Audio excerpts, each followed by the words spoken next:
तो दोस्तों सामने आप देख रहे हो केवीएस और एनवीएस दोनों का कंबाइंड नोटिफिकेशन यहाँ पे आया है। सभी दोनों की जो डिटेल्स है 1 बाय 1 साथ में पैरेलल चलती रहेगी। ठीक है, अब इसमें जो मेन महत्वपूर्ण चीज है उसी को सारी चीजें आपसे साझा करूंगा। ठीक है, शुरुआत में देख सकते हो आप यहाँ पे जो आपका यहाँ पे नोटिफिकेशन है, नोटिफिकेशन से रिलेटेड आपका यहाँ पे जो एसेंशियल चीजें हैं उस पर बात करते हैं। सामने देख सकते हो आप यहाँ पे केंद्रीय विद्यालय संगठन और नवोदय विद्यालय समिति दोनों का यहाँ पे कंबाइंड नोटिफिकेशन में नाम आ गया। ठीक है, अब दोस्तों दोनों ही संस्था आपकी ऑटोनोमस रहती है। ठीक है, और ministry of education, department of school education and literacy, government of India, यानी आपकी दोनों ही संस्था मिनिस्ट्री ऑफ एजुकेशन के अंतर्गत आती है। ठीक है, इसके आगे दोस्तों यहाँ पे आप देख सकते हो यहाँ पे जो डिटेल दी है। ठीक है, स्टार्टिंग में आपका यहाँ पे केवीएस के बारे में बता दिया गया है। ठीक है,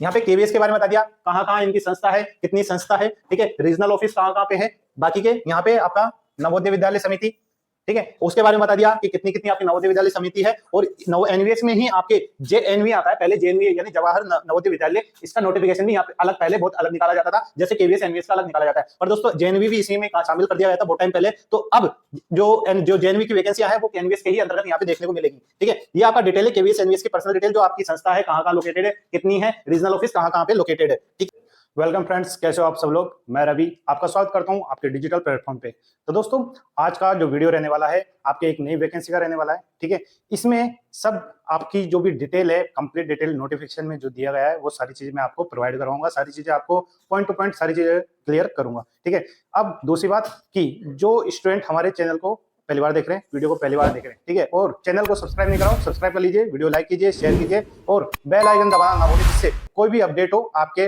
डिजिटल प्लेटफॉर्म पे, जो भी कोई अपडेट आता हो नई वैकेंसी का, उसका एडमिट कार्ड, उसकी आंसर की, ठीक है, सभी का अपडेट आपको टाइम पे मिलता रहे नोटिफिकेशन के थ्रू।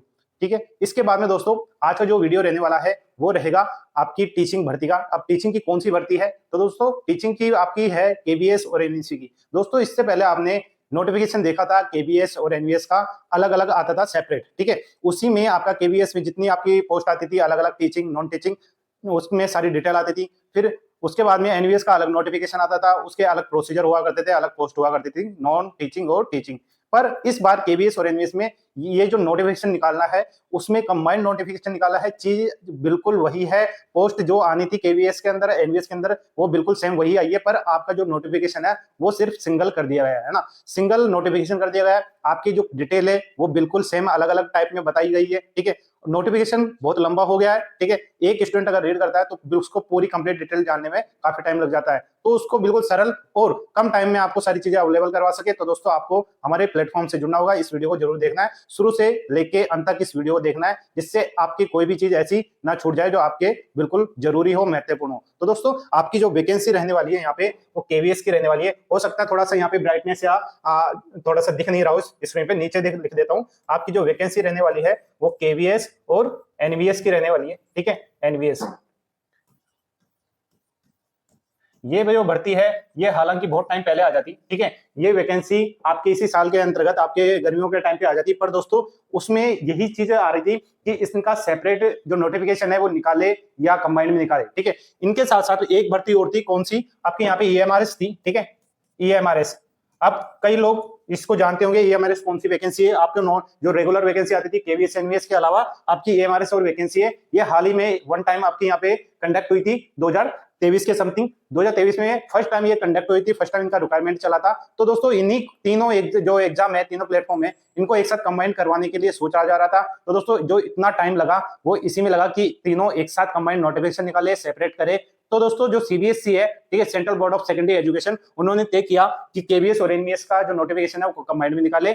इसके आपका जो बच गया ईएमआरएस, तो दोस्तों ईएमआरएस की जो वैकेंसी है वो आ चुकी थी और उसके फॉर्म में वो भी फिल हो चुके हैं, और उसकी जो एग्जाम डेट है वो भी तय हो चुकी है, उसका भी नोटिफिकेशन आ चुका है, और उसकी जो डेट रहने वाली है मिड दिसंबर रहने वाली है, मिड दिसंबर 2025 की। ठीक है दोस्तों, जिन्हें नहीं पता उन्हें मैं बता देता हूं, जो ईएमआरएस की एग्जाम है वो मिड दिसंबर रहने वाली है, डेट 13, 14 और 24 के आसपास है। फिर भी आपको अगर कंफर्म करना है तो आप कमेंट बॉक्स में कमेंट कर सकते हो, आपका जवाब मिल जाएगा। तो दोस्तों ये आपकी वैकेंसी है ईएमआरएस यानी एकलव्य मॉडल रेजिडेंसी स्कूल। ये सेम एज इट इज जैसे एनवीएस होती है सेम ऐसे ही रहता है, इनका रेजिडेंशियल होता है आपका, यहाँ पे बॉयज और गर्ल्स दोनों का और साथ में टीचर सभी का एक पूरा का रेजिडेंशियल होता है, वहीं स्कूल होती है, वहीं आवास होता है। ठीक है, अब इसके अलावा ईएमआरएस का तो आपका यहाँ पे बिल्कुल खत्म हो गया, इसका अलग नोटिफिकेशन निकल चुका, फॉर्म भी फिलअप हो चुके। अब कंबाइंड नोटिफिकेशन आपको यहाँ पे देखने को मिल रहा होगा केवीएस और एनवीएस का। दोस्तों कोई सी भी नोटिफिकेशन हो, चाहे वो टीचिंग हो नॉन टीचिंग हो, आपको हमेशा मैं 3-4 चीजें जरूर बताता हूँ। कौन कौन सी? पहली, आपका किस नाम से नोटिफिकेशन निकला है, ठीक है, और पोस्ट कौन सी है। तो सबसे पहले पोस्ट, ठीक है, पोस्ट कौन सी रहने वाली है। साथ में पोस्ट के बाद में पोस्ट कितनी है, किस नाम से है, कौन नंबर ऑफ पोस्ट कौन सी है, ठीक है, और साथ में उसका एलिजिबिलिटी, ठीक है, एलिजिबिलिटी। एलिजिबिलिटी दोस्तों बहुत महत्वपूर्ण रहती है। अब एलिजिबिलिटी में दोस्तों दो चीजें आती है, कौन कौन सी? आपका एज फैक्टर आता है, ठीक है, एज फैक्टर आता है, और साथ में यहाँ पे आपकी कौन सी आती है? Education qualification. एजुकेशन क्वालिफिकेशन आती है यहाँ पे।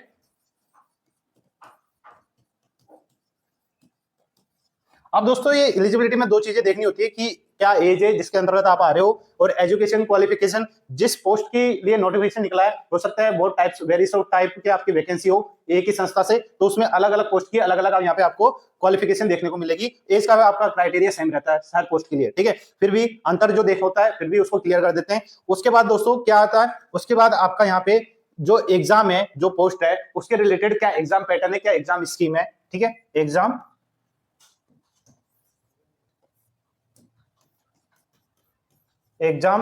स्कीम,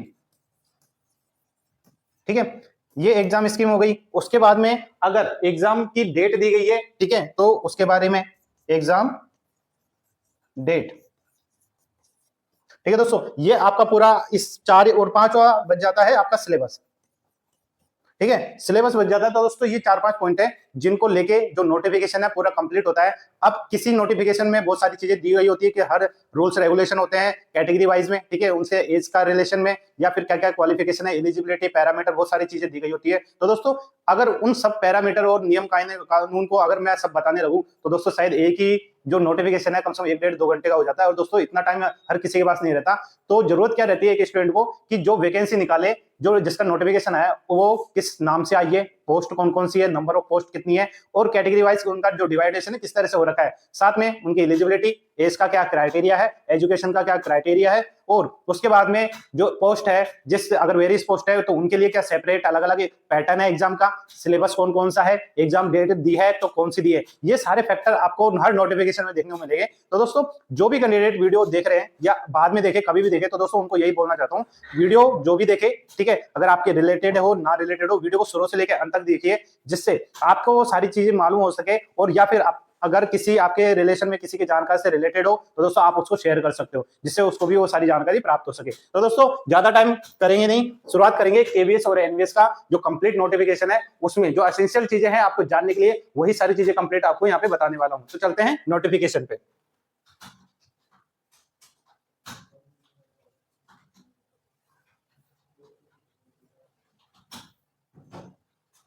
तो दोस्तों सामने आप देख रहे हो केवीएस और एनवीएस दोनों का कंबाइंड नोटिफिकेशन यहाँ पे आया, सभी दोनों की जो डिटेल्स है 1 बाय 1 साथ में पैरेलल चलती रहेगी, ठीक है। अब इसमें जो मेन महत्वपूर्ण चीज है उसी को सारी चीजें आपसे साझा करूंगा, ठीक है। शुरुआत में देख सकते हो आप यहाँ पे जो आपका यहाँ पे नोटिफिकेशन है, नोटिफिकेशन से रिलेटेड आपका यहाँ पे जो एसेंशियल चीजें हैं उस पर बात करते हैं। सामने देख सकते हो आप यहाँ पे केंद्रीय विद्यालय संगठन और नवोदय विद्यालय समिति दोनों का यहाँ पे कंबाइंड नोटिफिकेशन है, नाम आ गया, ठीक है। अब दोस्तों दोनों ही संस्था आपकी ऑटोनोमस रहती है, ठीक है, और ministry of education, department of school education and literacy, government of India, यानी आपकी दोनों ही संस्था मिनिस्ट्री ऑफ एजुकेशन के अंतर्गत आती है, ठीक है। इसके आगे दोस्तों यहाँ पे आप देख सकते हो, यहाँ पे जो डिटेल दी है, ठीक है, स्टार्टिंग में आपका यहाँ पे केवीएस के बारे में बता दिया गया है, ठीक है, यहाँ पे केवीएस के बारे में बता दिया, कहाँ इनकी संस्था है, कितनी संस्था है, ठीक है, रीजनल ऑफिस कहाँ पे है, बाकी के यहाँ पे आपका नवोदय विद्यालय समिति, ठीक है, उसके बारे में बता दिया कि कितनी कितनी आपकी नवोदय विद्यालय समिति है। और एनवीएस में ही आपके जेएनवी आता है, पहले जेएनवी यानी जवाहर नवोदय विद्यालय, इसका नोटिफिकेशन भी यहाँ पे अलग, पहले बहुत अलग निकाला जाता था, जैसे केवीएस एनवीएस का अलग निकाला जाता है, पर दोस्तों जेएनवी भी इसी में शामिल कर दिया गया था बहुत टाइम पहले। तो अब जो जेएनवी की वैकेंसियां है वो एनवीएस के ही अंतर्गत यहाँ पे देखने को मिलेगी, ठीक है। ये आपका डिटेल है केवीएस एनवीएस की पर्सनल डिटेल, जो आपकी संस्था है कहाँ लोकेटेड है, कितनी है, रीजनल ऑफिस कहाँ पे लोकेटेड है, ठीक है। इसके आगे ये आपकी सामान्य जानकारी है जो एक स्टूडेंट को यहाँ पे मालूम होनी चाहिए, ठीक है। यहाँ पे आपका जो पूरा नोटिफिकेशन का अपडेट आया है, ठीक है, और आगामी जो भी कोई अपडेट आएंगे तो दोस्तों आप 3 यहाँ पे साइट दे रखी है, एक तो सीबीएसई की, एक केवीएस, एक एनवीएस, वहां से सारी चीजें आप प्राप्त कर सकते हो। या फिर अगर आप वहां पे नहीं जाते तो दोस्तों आप हमारे चैनल को सब्सक्राइब कर सकते हो, बेल आइकन दबा देना, जिससे आपका इनसे रिलेटेड जो भी कोई अपडेट हो नोटिफिकेशन आपको टाइम पे मिल जाए, ठीक है। यहाँ पे पहला आता है सीबीएसई की साइट आती है यहाँ पे, ठीक है, सीबीएसई की साइट यहाँ पे आ जाएगी। ये आपको कॉपी पेस्ट करके गूगल पे डालना है और जैसे ही क्लिक करोगे तो आपको ऑफिशियल जो आपका यहाँ पे वेबसाइट है सीबीएसई की, central board of secondary education, वो ओपन हो जाएगा। वहां सभी प्रकार की आप डिटेल देख सकते हो, ठीक है। अब इसके बाद में सेकंड यहाँ पे केवीएस आता है, ठीक है। केवीएस में आप देख सकते हो ये आपकी साइट है,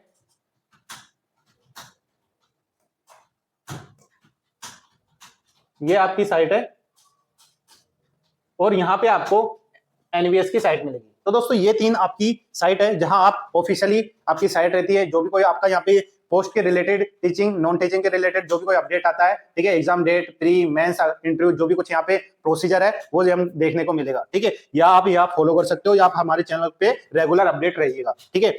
साथ में अब यहाँ पे आगे आते हैं, ये सामान्य जानकारी थी। अब आता है मेन कि आपका जो पोस्ट है, नंबर ऑफ पोस्ट कौन सी है और टाइप ऑफ पोस्ट कौन सी है, कैटेगरी वाइज किस तरह से डिवाइडेशन है, वो सामने को देखने को मिलेगा। तो दोस्तों पोस्ट आप वीडियो को बिल्कुल आराम से देखिएगा, ठीक है। यहाँ पे आपको आपकी जो काम की चीज है वो है, ठीक है। मैं आपको वहीं आपको रोकूंगा जो आपके रिलेटेड होगी, जो आपकी काम की चीज होगी, ठीक है। इसके अलावा अगर वीडियो ज्यादा लंबा बनता है तो दोस्तों जहां आपकी काम की चीज हो वो आप बिल्कुल धीरे देखिए, और जहां आपको लगे कि हाँ यहाँ बिल्कुल नहीं है आपकी काम की चीज तो दोस्तों आपको थोड़ा स्पीड तेज कर देना है, क्योंकि पूरा नोटिफिकेशन है टीचिंग नॉन टीचिंग। अब जो टीचिंग वाला स्टूडेंट है वो नॉन टीचिंग में क्या देख के क्या करेगा, या उसको जरूरत नहीं रहती, ठीक है। उसको मतलब होता है अपनी टीचिंग से, अपनी पोस्ट से, मतलब अपनी कैटेगरी की कितनी पोस्ट आई है और उसकी एलिजिबिलिटी से, ठीक है। तो उसका टाइम भी खराब नहीं होगा। तो दोस्तों यहाँ पे देख सकते हो, सबसे पहले पोस्ट की बात करेंगे असिस्टेंट कमिश्नर, ठीक है। असिस्टेंट कमिश्नर आपको यहाँ पे केवीएस में भी मिल जाएगा और एनवीएस में भी मिल जाएगा, दोनों मिलेगा। बात करेंगे सबसे पहले आपकी केवीएस की, ठीक है। केवीएस की बात करेंगे यहाँ सबसे पहले असिस्टेंट कमिश्नर की। यूआर की यहाँ पे 5 है,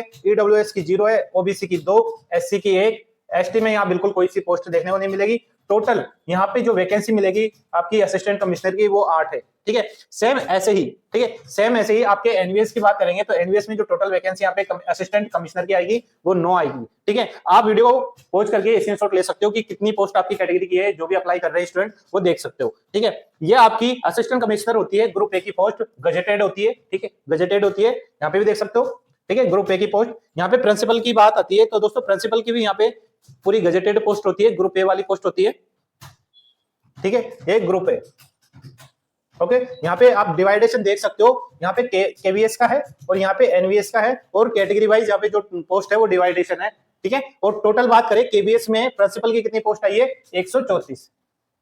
134 आपके केवीएस में प्रिंसिपल की पोस्ट देखने को मिलेगी। वहीं पे एनवीएस को आपको यहाँ पे 93 पोस्ट देखने को मिलेगी, ठीक है। ये प्रिंसिपल की पोस्ट हो गई आपके केवीएस एनवीएस में। इसके बाद में दोस्तों यहाँ पे जिस कैटेगरी में स्टार लगा है, दोस्तों ध्यान दीजिएगा, जो टेबल है जितनी अभी देख रहे हो उसमें हर जगह आपको यहाँ पे स्टार देखने को मिलेगा, ठीक है, ये देख सकते हो आप। तो दोस्तों ये स्टार का मतलब है ये आपकी बैकलॉग वैकेंसी है, ठीक है, यानी इसमें आपकी करंट की वैकेंसी भी है, साथ में बैकलॉग वैकेंसी है, यानी पिछली भर्ती में जो पोस्ट खाली रह गई थी तो वो इसमें शामिल कर दी गई है, ठीक है, वो देख सकते हो। इसके बाद में वाइस प्रिंसिपल आपका केवीएस में होता है, ठीक है, आपको एनवीएस में वाइस प्रिंसिपल की पोस्ट देखने को नहीं मिलेगी।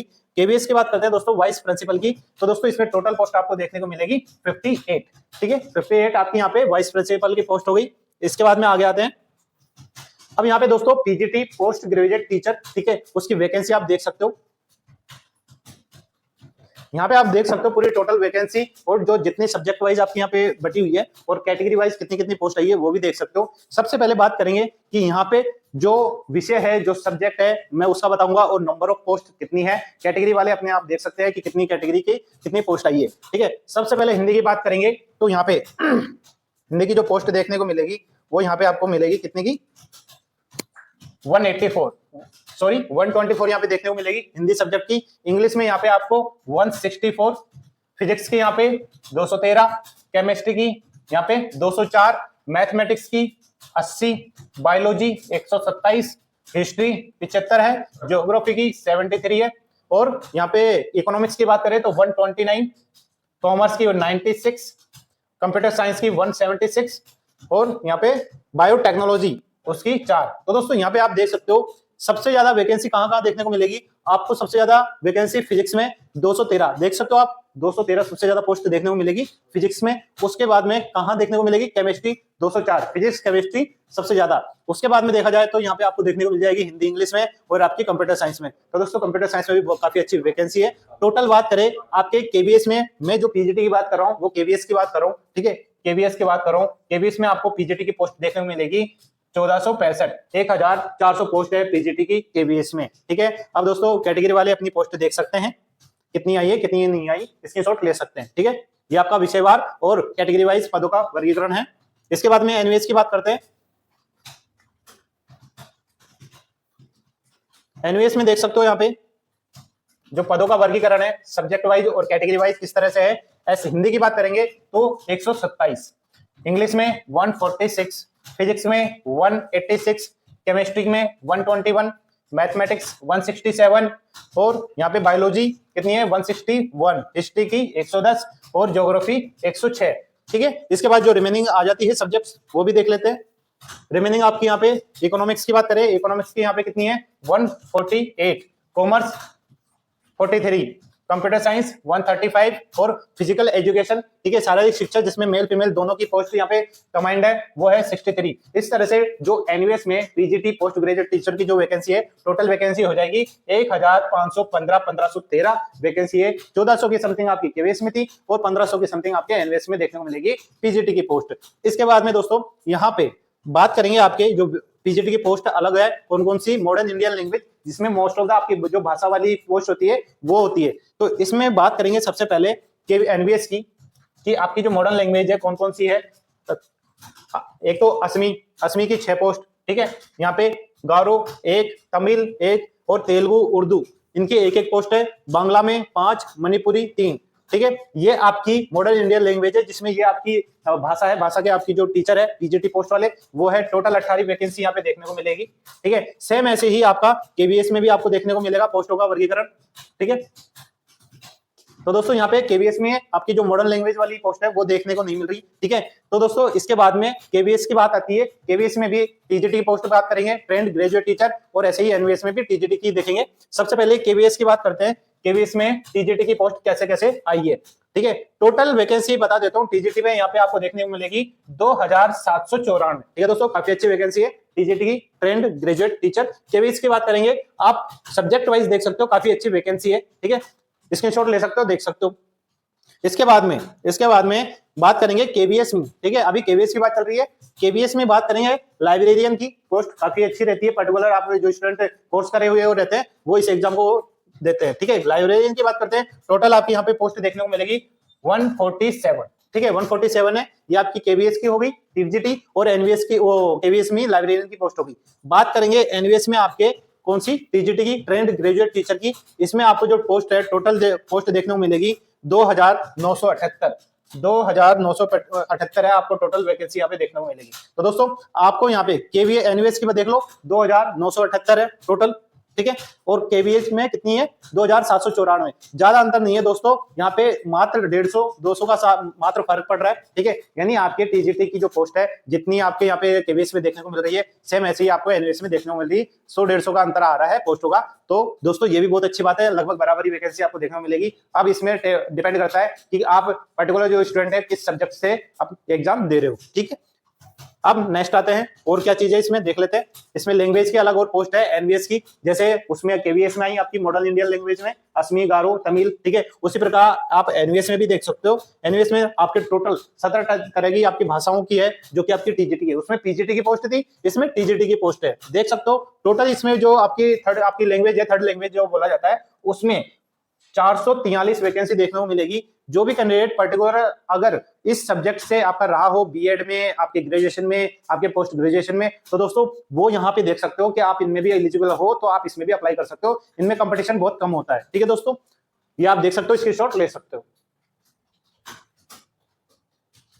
इसके बाद में आते हैं पीआरटी की बात करते हैं। पीआरटी में भी आप केवीएस की बात करेंगे सबसे पहले, पीआरटी, ठीक है। केवीएस। इसमें पीआरटी में आपको 3 तरह की पोस्ट देखने को मिलेगी। एक तो स्पेशल एजुकेटर, ठीक है, स्पेशल एजुकेटर जो बहुत स्टूडेंट होते हैं वो वेट करते हैं कि जो स्पेशल एजुकेशन है उनमें वैकेंसी कब आएगी। तो दोस्तों आपकी जो स्पेशल एजुकेशन है आपकी स्टेट वाइज जो वैकेंसी रहती है उनमें तो देखने को मिलती है, वहीं आपको केवीएस, एनवीएस, डीएसएससी इनमें भी आपको वैकेंसी देखने को मिलेगी। ठीक है दोस्तों, ये आपकी सेंट्रल गवर्नमेंट की वैकेंसी होती है। ठीक है, इनमें जो स्टूडेंट को पता है तो दोस्तों वो अच्छी बात है, जिनको नहीं पता उनको एक चीज और बता देता हूँ, आपको सैलरी, ठीक है, सैलरी की बात करी जाए तो दोस्तों सैलरी आपको चाहिए, अगर आपकी स्टेट गवर्नमेंट की अगर पोस्ट है तो दोस्तों वहां पे अगर आपका 1 साल या 2 साल का प्रोबेशन पीरियड होता है तो उस दौरान आपको कंप्लीट सैलरी नहीं मिलती है। वहीं आपको सेंट्रल गवर्नमेंट में अगर आप स्पेशल एजुकेटर बन के जाते हो, टीचर बनते हो, चाहे टीजीटी हो या पीजीटी हो, तो दोस्तों वहां आपको पूरी फुल सैलरी मिलती है, आपकी जो भी पे ग्रेड होती है। ठीक है, इस चीज को अगर जिसको पता है अच्छी बात, जिसको नहीं पता तो इस चीज को आपको ध्यान रखना है। ठीक है, स्पेशल एजुकेटर की बात करेंगे, टोटल वैकेंसी यहाँ पे 494 देखने को मिलेगी। ठीक है, वहीं आपके पीआरटी की सिंपल पीआरटी है तो उसमें आपको 2684 पोस्ट देखने को मिलेगी। और पीआरटी अगर कोई म्यूजिक फील्ड से है तो दोस्तों वहां पे आपको 187 आपको पोस्ट देखने को मिलेगी। दोस्तों म्यूजिक से बहुत कम कैंडिडेट है जो अप्लाई करते हैं इनमें। ठीक है दोस्तों, तो ये देख सकते हो टोटल पीआरटी की बात करते हैं, प्राइमरी टीचर की बात करते हैं तो दोस्तों 3365 वैकेंसी है आपके पीआरटी में, जो कि आपकी 3 सेक्शन में डिवाइड है, स्पेशल एजुकेटर, सामान्य पीआरटी और आपके म्यूजिक फील्ड से पीआरटी। ठीक है दोस्तों, क्लियर हो गया है। करते हैं बात केवीएस में आपके नॉन टीचिंग की।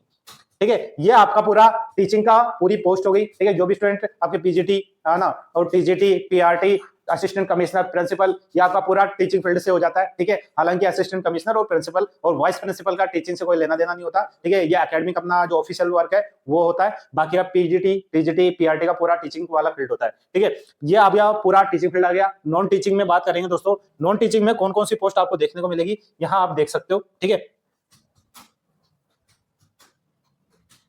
इसमें आपको नॉन टीचिंग में जो पोस्ट है वो देखने को मिलेगी। यहाँ पे पहली बात करेंगे, यहाँ पे स्टार्ट आती है एडमिनिस्ट्रेटिव ऑफिसर की। ठीक है, जिसमें आपको 12 पोस्ट देखने को मिलेगी। ठीक है, ये बात कर रहा हूं मैं केवीएस की। ठीक है, केवीएस की बात कर रहा हूं। इसके बाद में फाइनेंस ऑफिसर है, असिस्टेंट इंजीनियर है यानी आईएन है, उसके बाद में एएसओ है, असिस्टेंट सेक्शन ऑफिसर है, जूनियर ट्रांसलेटर है, सीनियर सेक्रेटरीट असिस्टेंट है, जूनियर सेक्रेटरीट असिस्टेंट है, steno grade first, steno grade second. ठीक है दोस्तों, इस प्रकार आपकी वैकेंसी है, ये वैकेंसी है, कैटेगरी वाइज आपका डिवाइडेशन है। टोटल वैकेंसी आप पर्टिकुलर पोस्ट के लिए देख सकते हो। ठीक है, स्टूडेंट जो भी अप्लाई करे, ठीक है, आप इसमें मल्टीपल अप्लाई नहीं कर सकते, आपको जिस पोस्ट के लिए अप्लाई करना है आपको सिर्फ उसी में करना है। अगर आप चाहते हो कि केवीएस में मैं अलग जिसमें एलिजिबिलिटी रहता हूं सभी के लिए मैं अप्लाई करूं तो दोस्तों शायद ये मुमकिन नहीं होगा, क्योंकि एक बार नॉन टीचिंग में अगर आपने जिस पोस्ट के लिए भर दिया तो दोस्तों शायद मुझे नहीं लगता कि आपको जो नेक्स्ट अगर कोई दूसरी पोस्ट के लिए आप एलिजिबल हो तो उसमें आप फिल कर सकते हो फॉर्म। इस चीज का जो क्लियरेंस है मैं आपको बता दूंगा। अगर ऐसा ही कोई डाउट अगर आपके लिए साथ है तो दोस्तों जिनके पास भी अगर ऐसा डाउट है तो वो कमेंट कर सकते हैं, तो दोस्तों उनको मैं जवाब बिल्कुल 100% जरूर दूंगा। ठीक है दोस्तों, और जिनको नहीं पता उसको वेट करिएगा। इसके बाद में ये बात हुई थी केवीएस की, बात करेंगे एनवीएस में आपकी नॉन टीचिंग की। ठीक है, नॉन टीचिंग में दोस्तों यहाँ पे आपको लिमिटेड पोस्ट देखने को मिलेगी। कौन सी? आपके यहाँ पे जूनियर सेक्रेटरीट असिस्टेंट जो आपके हेडक्वार्टर और रीजनल ऑफिस में देखने को मिलेगी। वहीं पे आपको जूनियर सेक्रेटरीट असिस्टेंट वो मिलेगा जेएनवी कैडर में। जैसे मैंने स्टार्टिंग में बोला था आपके जवाहर नवोदय विद्यालय में भी यहाँ पे आपकी पोस्ट अलग से दिखाई देती थी, वो आपका यहाँ पे अलग से अभी भी है, जो कैडर है उनका उसमें भी आपको यहाँ पे जूनियर सेक्रेटरीट की जो पोस्ट है वो देखने को मिलेगी। इसके बाद आएगा लैब अटेंडेंट। लैब अटेंडेंट आपको कहाँ मिलेगा? आपकी जो भी फिजिक्स केमिस्ट्री बायो वाली लैब है और आपके जो एसेंशियल और भी चीजें ऑफिस में होता है उसमें यहाँ पे देखने को मिलेगा। ठीक है, टोटल वैकेंसी आप देख सकते हो आपकी जूनियर सेक्रेटरीट की 46 है, जो कि आपका हेडक्वार्टर रहेगा और रीजनल ऑफिस रहेगा। ठीक है, ये आपका जेएनवी और एनवीएस दोनों का एक ही रहता है। जेएनवी में भी आपको जूनियर असिस्टेंट की पोस्ट देखने को मिलेगी, सबसे ज्यादा है 552, तो लैब अटेंडेंट की 165। मल्टीटास्किंग की पोस्ट आपको देखने को मिलेगी आपकी हेडक्वार्टर और रीजनल ऑफिस में 24। ठीक है दोस्तों, हालांकि सबसे नीचे वाली पोस्ट है पर पोस्ट बहुत कम है, अगर ज्यादा आती है तो दोस्तों बहुत लोग कैंडिडेट है।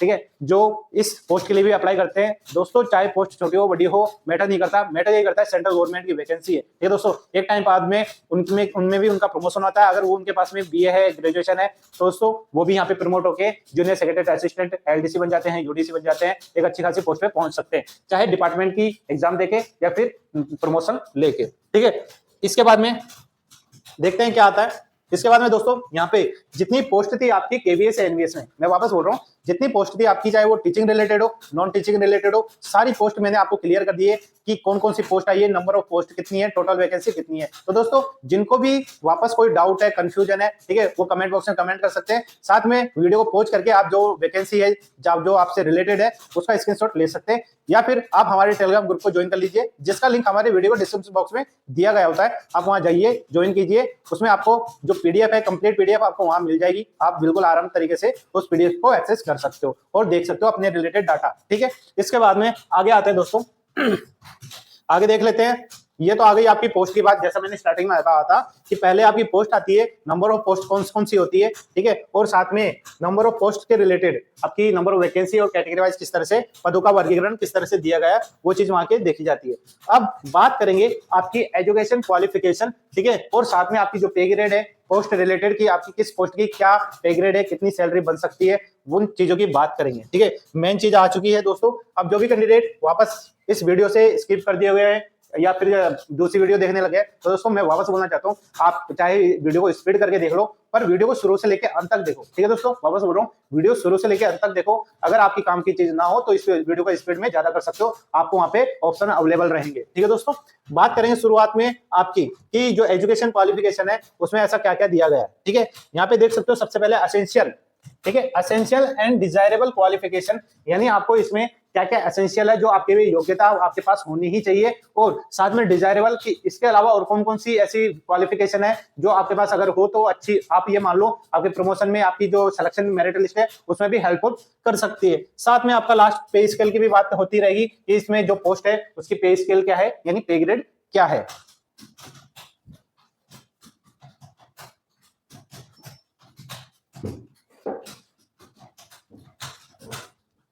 सबसे पहले बात करेंगे आपकी असिस्टेंट कमिश्नर की, कि असिस्टेंट कमिश्नर के लिए ऐसी क्या एलिजिबिलिटी है, ठीक है, और क्या ऐसा उनका डिजायरेबल क्वालिफिकेशन है, और क्या उसकी पे स्केल रहेगी। तो दोस्तों जो पे स्केल है वो रहेगी इसकी L12, ठीक है, L12 इसकी पे स्केल रहेगी। उसमें आपकी जो बेसिक सैलरी आपकी स्टार्ट होगी आपकी 78,000 से स्टार्ट होगी, ये आपका बेसिक है, यानी इसके बाद में अगर आप अलाउंस जोड़ते हो, ठीक है दोस्तों, तो आपकी जो सैलरी है ये मान के चलिए 1 लाख से लेकर 1.5 लाख के बीच तो रहेगी, ठीक है। ये मैंने आपको लगभग बताया, ठीक है, और ये लगभग ही इतना मान के चलिए, एक प्रिंसिपल की पोस्ट लगभग 1 लाख के आसपास होती है, ये असिस्टेंट कमिश्नर की है। तो दोस्तों ये मान के चलिए अंदाजन कम से कम 1.20 से प्लस आपकी जो सैलरी है वो रहेगी, क्योंकि ये आपका अलाउंस जब ऐड होते हैं ना, तो दोस्तों अलाउंस जुड़ के आपकी जो सैलरी है बहुत अच्छी खासी हो जाती है, ठीक है दोस्तों। और जो भी कोई कैंडिडेट को अगर पूछना है कि कंप्लीट सैलरी किस तरह से बनती है, किस पोस्ट की किस तरह से बनती है, क्या क्या अलाउंस होते हैं, तो दोस्तों आपका जितना ज्यादा कमेंट आएगा, जितना ज्यादा वीडियो को शेयर करोगे, तो दोस्तों आपके लिए पर्टिकुलर जो एक वीडियो है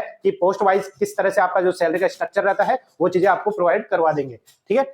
बात कर चल रही थी असिस्टेंट कमिश्नर की, ठीक है दोस्तों। यहाँ पे क्वालिफिकेशन की बात आती है, तो दोस्तों यहाँ पे पहले आएगा आपका मास्टर डिग्री, ठीक है। मास्टर डिग्री की बात यहाँ पे सबसे पहले करेंगे, मास्टर डिग्री की बात करेंगे। मास्टर डिग्री में आपको यहाँ पे एटलीस्ट 50% मार्क्स, ठीक है, समझ रहे हो, 50% मार्क्स चाहिए कम से कम, कहाँ पे, मास्टर डिग्री में। यानी आपका जो पीजी है, पोस्ट ग्रेजुएट टीचर है, ठीक है, यानी पोस्ट ग्रेजुएशन है, आपने किसी भी सब्जेक्ट से करी हो, ठीक है, यहाँ पे स्पेसिफिक नहीं दे रखा कि किस सब्जेक्ट से, किसी भी सब्जेक्ट से हो सकती है, पर एटलीस्ट यानी कम से कम 50% होना चाहिए। इसमें कैटेगरी का कुछ नहीं बताया, कुछ शो नहीं करा कि किस कैटेगरी के लिए कुछ 5% या 10% कम है, ओनली इतना ही कहा है 50% एटलीस्ट, यानी कोई भी कैटेगरी हो 50% जरूरी है तो जरूरी है, ठीक है। इसके बाद में बीएड होना चाहिए, ठीक है। इसके अलावा वर्किंग एज ए प्रिंसिपल, यानी वर्किंग, यानी कोई भी अगर कैंडिडेट अप्लाई कर रहा है तो वो प्रिंसिपल की पोस्ट पे अगर है, ठीक है, तो दोस्तों वो भी L12 पे होना चाहिए प्रिंसिपल की पोस्ट पे, ठीक है दोस्तों। और एट लिस्ट 3 साल उसका होना चाहिए प्रिंसिपल वाली पोस्ट पे, चाहे वो सेंट्रल हो, स्टेट हो या ऑटोनॉमिस कोई सी भी संस्था हो, वहां पे प्रिंसिपल की पोस्ट पे 3 साल का उसका एक्सपीरियंस होना चाहिए और इसी लेवल पे होना चाहिए, तब जाके यहाँ पे वो एलिजिबल होगा पूरी पोस्ट के लिए, ठीक है। ये बात थी आपकी असिस्टेंट कमिश्नर केवीएफ की एनवीएस के लिए। ध्यान रखिएगा एनवीएस के लिए ज्यादा अंतर नहीं होगा, चाहे एनवीएस की बात करें केवीएस की बात करें, ज्यादा अंतर देखने को नहीं मिलेगा, ठीक है। यहाँ पे डिजायरेबल जो आपकी क्वालिफिकेशन है वो देख लेते हैं। यहाँ पे एक और चीज बता देता हूँ, एसेंशियल और डिजायरेबल। जहां एसेंशियल चीज आ जाती है ना, ये मान के चलिए आपको वो क्वालिफिकेशन, वो जो एलिजिबिलिटी मांगी गई है वो होनी ही चाहिए, और बात करें डिजायरेबल की दोस्तों, डिजायरेबल में चाहे जो कुछ दिया हो अगर आपके पास है तो दोस्तों वो आपको प्रायोरिटी मेरिट लिस्ट में हेल्पफुल करेगी, साथ में आगे भी आपके जो भी एक क्राइटेरिया चलता है प्रमोशन में वहां हेल्पफुल रहेगी। ठीक है, बाद में अगर नहीं है किसी के बाद में तो इतना दिक्कत लेने की टेंशन लेने की जरूरत नहीं है। जो एसेंशियल है अगर वो है तो आप पोस्ट तो उसको फॉर्म फिल करने के लिए एलिजिबल हो सकते हो। ठीक है, बात करेंगे अब असिस्टेंट कमिश्नर केवीएस की बात हुई थी पहले, एनवीएस की, अब केवीएस की। यहाँ पे भी देख सकते हो ज्यादा अंतर नहीं है, आपका लेवल 2 लेवल 12 रहेगा, सेम सैलरी स्ट्रक्चर वही बनेगा। साथ में यहाँ पे एज लिमिट भी दी हुई है, मैं उसमें एनवीएस की बात कर रहे थे वहां एज लिमिट का बताना भूल गया। यहाँ पे एज लिमिट यहाँ पे देख सकते हो कितना अंतर देखने को मिल रहा है, 45 ईयर, 45 ईयर वाले लास्ट है, मैक्सिमम है, इससे बाद वाले जो कैंडिडेट है वहीं अप्लाई नहीं कर सकते। 45 साल से नीचे वाले वही कैंडिडेट अप्लाई कर सकते हैं। ठीक है, अंडरस्टैंड, क्लियर है। आगे चलते हैं, केवीएस की बात चल रही थी अपनी। केवीएस में देख सकते हो यहाँ पे आपकी लगभग वही से आपकी जो क्वालिफिकेशन मांगी गई है, आपकी मास्टर डिग्री है, मास्टर डिग्री में आपकी वही 50% मार्क्स मांगा गया है, बीएड मांगी गई है एटलीस्ट 50% मार्क्स, क्लियर है। ठीक है, इसके बाद में यहाँ पे अगर बीएड है तो अच्छी बात है, अगर नहीं है तो 3 साल का इंटीग्रेटेड कोर्स होता है बीएड और एमएड का, किसी के पास अगर वो भी है तो वहां वो भी कैंडिडेट यहाँ पे अप्लाई करने में एलिजिबल होगा, और इसमें भी आपका 50% मार्क्स का क्राइटेरिया रखा गया है। साथ में वर्किंग एज ए प्रिंसिपल रखा गया है, सेम, ठीक है, वही आपकी पे लेवल 12 रहेगी उसमें, और 3 साल का एक्सपीरियंस वहां पे मांगा गया है, चाहे वो सेंट्रल हो, स्टेट हो या ऑटोनॉमिक संस्था किसी में भी कार्यरत हो। ठीक है, साथ में आपको कंप्यूटर रिलेटेड आपकी नॉलेज होनी चाहिए, हिंदी इंग्लिश का यहाँ पे नॉलेज होना चाहिए, लैंग्वेज का। ये आपकी असिस्टेंट कमिश्नर की योग्यता रह गई, एलिजिबिलिटी रह गई एजुकेशन वाली। इसके बाद में बात करेंगे प्रिंसिपल की। प्रिंसिपल की बात करेंगे दोस्तों, यहाँ पे प्रिंसिपल की यहाँ पे जो कॉमन है पहले वो दी गई है, साथ में केवीएस के अलावा अगर क्या अलग से अपडेट है और एनवीएस के लिए क्या अलग से अपडेट है वो भी देख लेंगे। प्रिंसिपल की पोस्ट आती है सबसे पहले। प्रिंसिपल का आपका जो पे लेवल है, पे स्केल है, वही L12 रहने वाला है। ठीक है, इसमें अब आपको देख रहे होंगे आपका जो स्ट्रक्चर है किसका, असिस्टेंट कमिश्नर का, उसमें भी आपको लेवल 12 रहने रहा था, इसमें भी लेवल 12 है। तो दोस्तों आप सोच रहे होंगे कि अंतर क्या है, अंतर क्या है दोस्तों, क्यों ही सैलरी तो फिर वैसे सेम रहेगी? नहीं दोस्तों, प्रिंसिपल पोस्ट अगर प्रिंसिपल में अगर पे स्केल वही है तो दोस्तों सैलरी स्ट्रक्चर में आपको जो डिफरेंस है बिल्कुल देखने को मिलेगा, हो सकता है वो 5-10 हजार का ही हो, पर अंतर आ जाता है। ठीक है, अब इसमें अलाउंस में आपको दोस्तों एक चीज और देखने को मिलेगी, आपकी जो पोस्टिंग है, ठीक है, वो कहां पे लोकेटेड है ये भी डिपेंड करता है आपके अलाउंस में। ठीक है, आपकी एक्स वाई जेड ये सिटियों में बिल्कुल डिवाइडेशन रहता है, किस सिटी में आपकी पोस्ट है उसमें क्या अलाउंस मिलता है, क्या डीए टीए क्या अंतर आता है, वो चीजें आपको देखनी है। तो मैं पहले ही बोल रहा था, किसी को भी स्ट्रक्चर पे स्केल वाला जानना है कि किस पोस्ट के लिए क्या स्ट्रक्चर रहता है, तो दोस्तों जितने ज्यादा कमेंट जितने ज्यादा शेयर होगा दोस्तों, मैं उतनी ही जल्दी आपके लिए पर्टिकुलर वीडियो है वो आपको प्रोवाइड करवा दूंगा। बात कर रहे थे प्रिंसिपल की, तो प्रिंसिपल में दोस्तों मिनिमम 35 साल मांगी गई है। दोस्तों सबसे बड़ा झटका यही है, सबसे बड़ा झटका यही है, 35 साल मांगी गई है मिनिमम। अब ये मान लो कोई कैंडिडेट है, वो प्रिंसिपल है, उसकी योग्यता है, ठीक है, वो पहले ही पूरा कर रहा है, यानी मान लो वो 30 साल का, 30 साल में वो उसने पूरा प्रिंसिपल पोस्ट में, चाहे सेंट्रल स्टेट या ऑटोनोमस, ठीक है, 3 साल का भी एक्सपीरियंस ले रखा है, या जो एलिजिबिलिटी मांगी गई है इसमें उसके पास है, पर दोस्तों उसके पास 35 साल कंप्लीट नहीं है, तो दोस्तों वो इसमें अप्लाई नहीं कर सकता। ठीक है दोस्तों, अब ये बताओ ये नया है या पुराना, तो दोस्तों इसके लिए आप कमेंट करिए और पूछिए। ठीक है दोस्तों, आगे चलते हैं, और मैक्सिमम यहाँ पे 50 साल मांगी गई है। ठीक है, इसके आगे बात करेंगे, इसमें मास्टर डिग्री मांगी गई है आपके पास में 50% के साथ में। ठीक है, बैचलर डिग्री मांगी गई है, ठीक है, किसमें, यानी बीएड मांगा गया है 50%।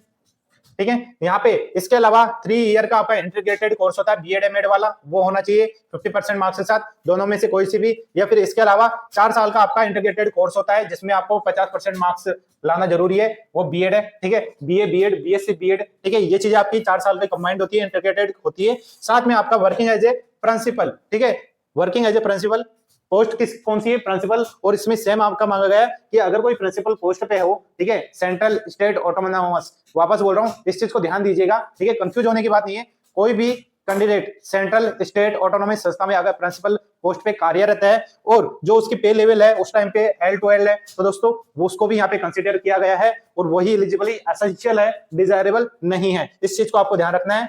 ठीक है, या फिर केवीएस और एनवीएस के लिए थोड़ा सा अलग और इसमें सिस्टम दिया गया है, क्या है कि अगर कोई कैंडिडेट केवीएस में है, प्रिंसिपल पोस्ट पे कार्यरत है, ठीक है, या फिर वाइस प्रिंसिपल पे, ठीक है, केवीएस की बात कर रहा हूं, केवीएस में वाइस प्रिंसिपल पे है और 3 साल का उसका एक्सपीरियंस है और लेवल 10 पे है वो, तो दोस्तों वो भी यहाँ पे अप्लाई करने के लिए एलिजिबल होगा, चाहे वो सेंट्रल का हो या स्टेट में हो, ठीक है दोस्तों, या ऑटोनोमस संस्था में हो। इसके अलावा अगर एनवीएस में प्रिंसिपल पोस्ट के लिए अप्लाई कर रहा है तो दोस्तों वही आपके जो वाइस प्रिंसिपल होना चाहिए या फिर असिस्टेंट एजुकेशन ऑफिसर वाली पोस्ट होनी चाहिए। सेंट्रल, स्टेट या आपके ऑटोनोमस संस्था में आपकी जो उस टाइम पे लेवल है L10 रहने वाली है और साथ में 3 साल का यहाँ पे एक्सपीरियंस आपके पास मांगा गया है। तो दोस्तों अगर आपके पास में ये एलिजिबिलिटी है तो आप अप्लाई कर सकते हो। लास्ट एलिजिबिलिटी क्या होगी? 12 साल का एक्सपीरियंस। 12 साल का एक्सपीरियंस किसमें? Regular service as a PGT lecturer. अगर किसी स्टूडेंट के पास में पीजीटी, ठीक है, या लेक्चरर पोस्ट पे कितना साल का? 12 साल का एक्सपीरियंस भी है, अगर वो वाइस प्रिंसिपल नहीं है कोई बात नहीं,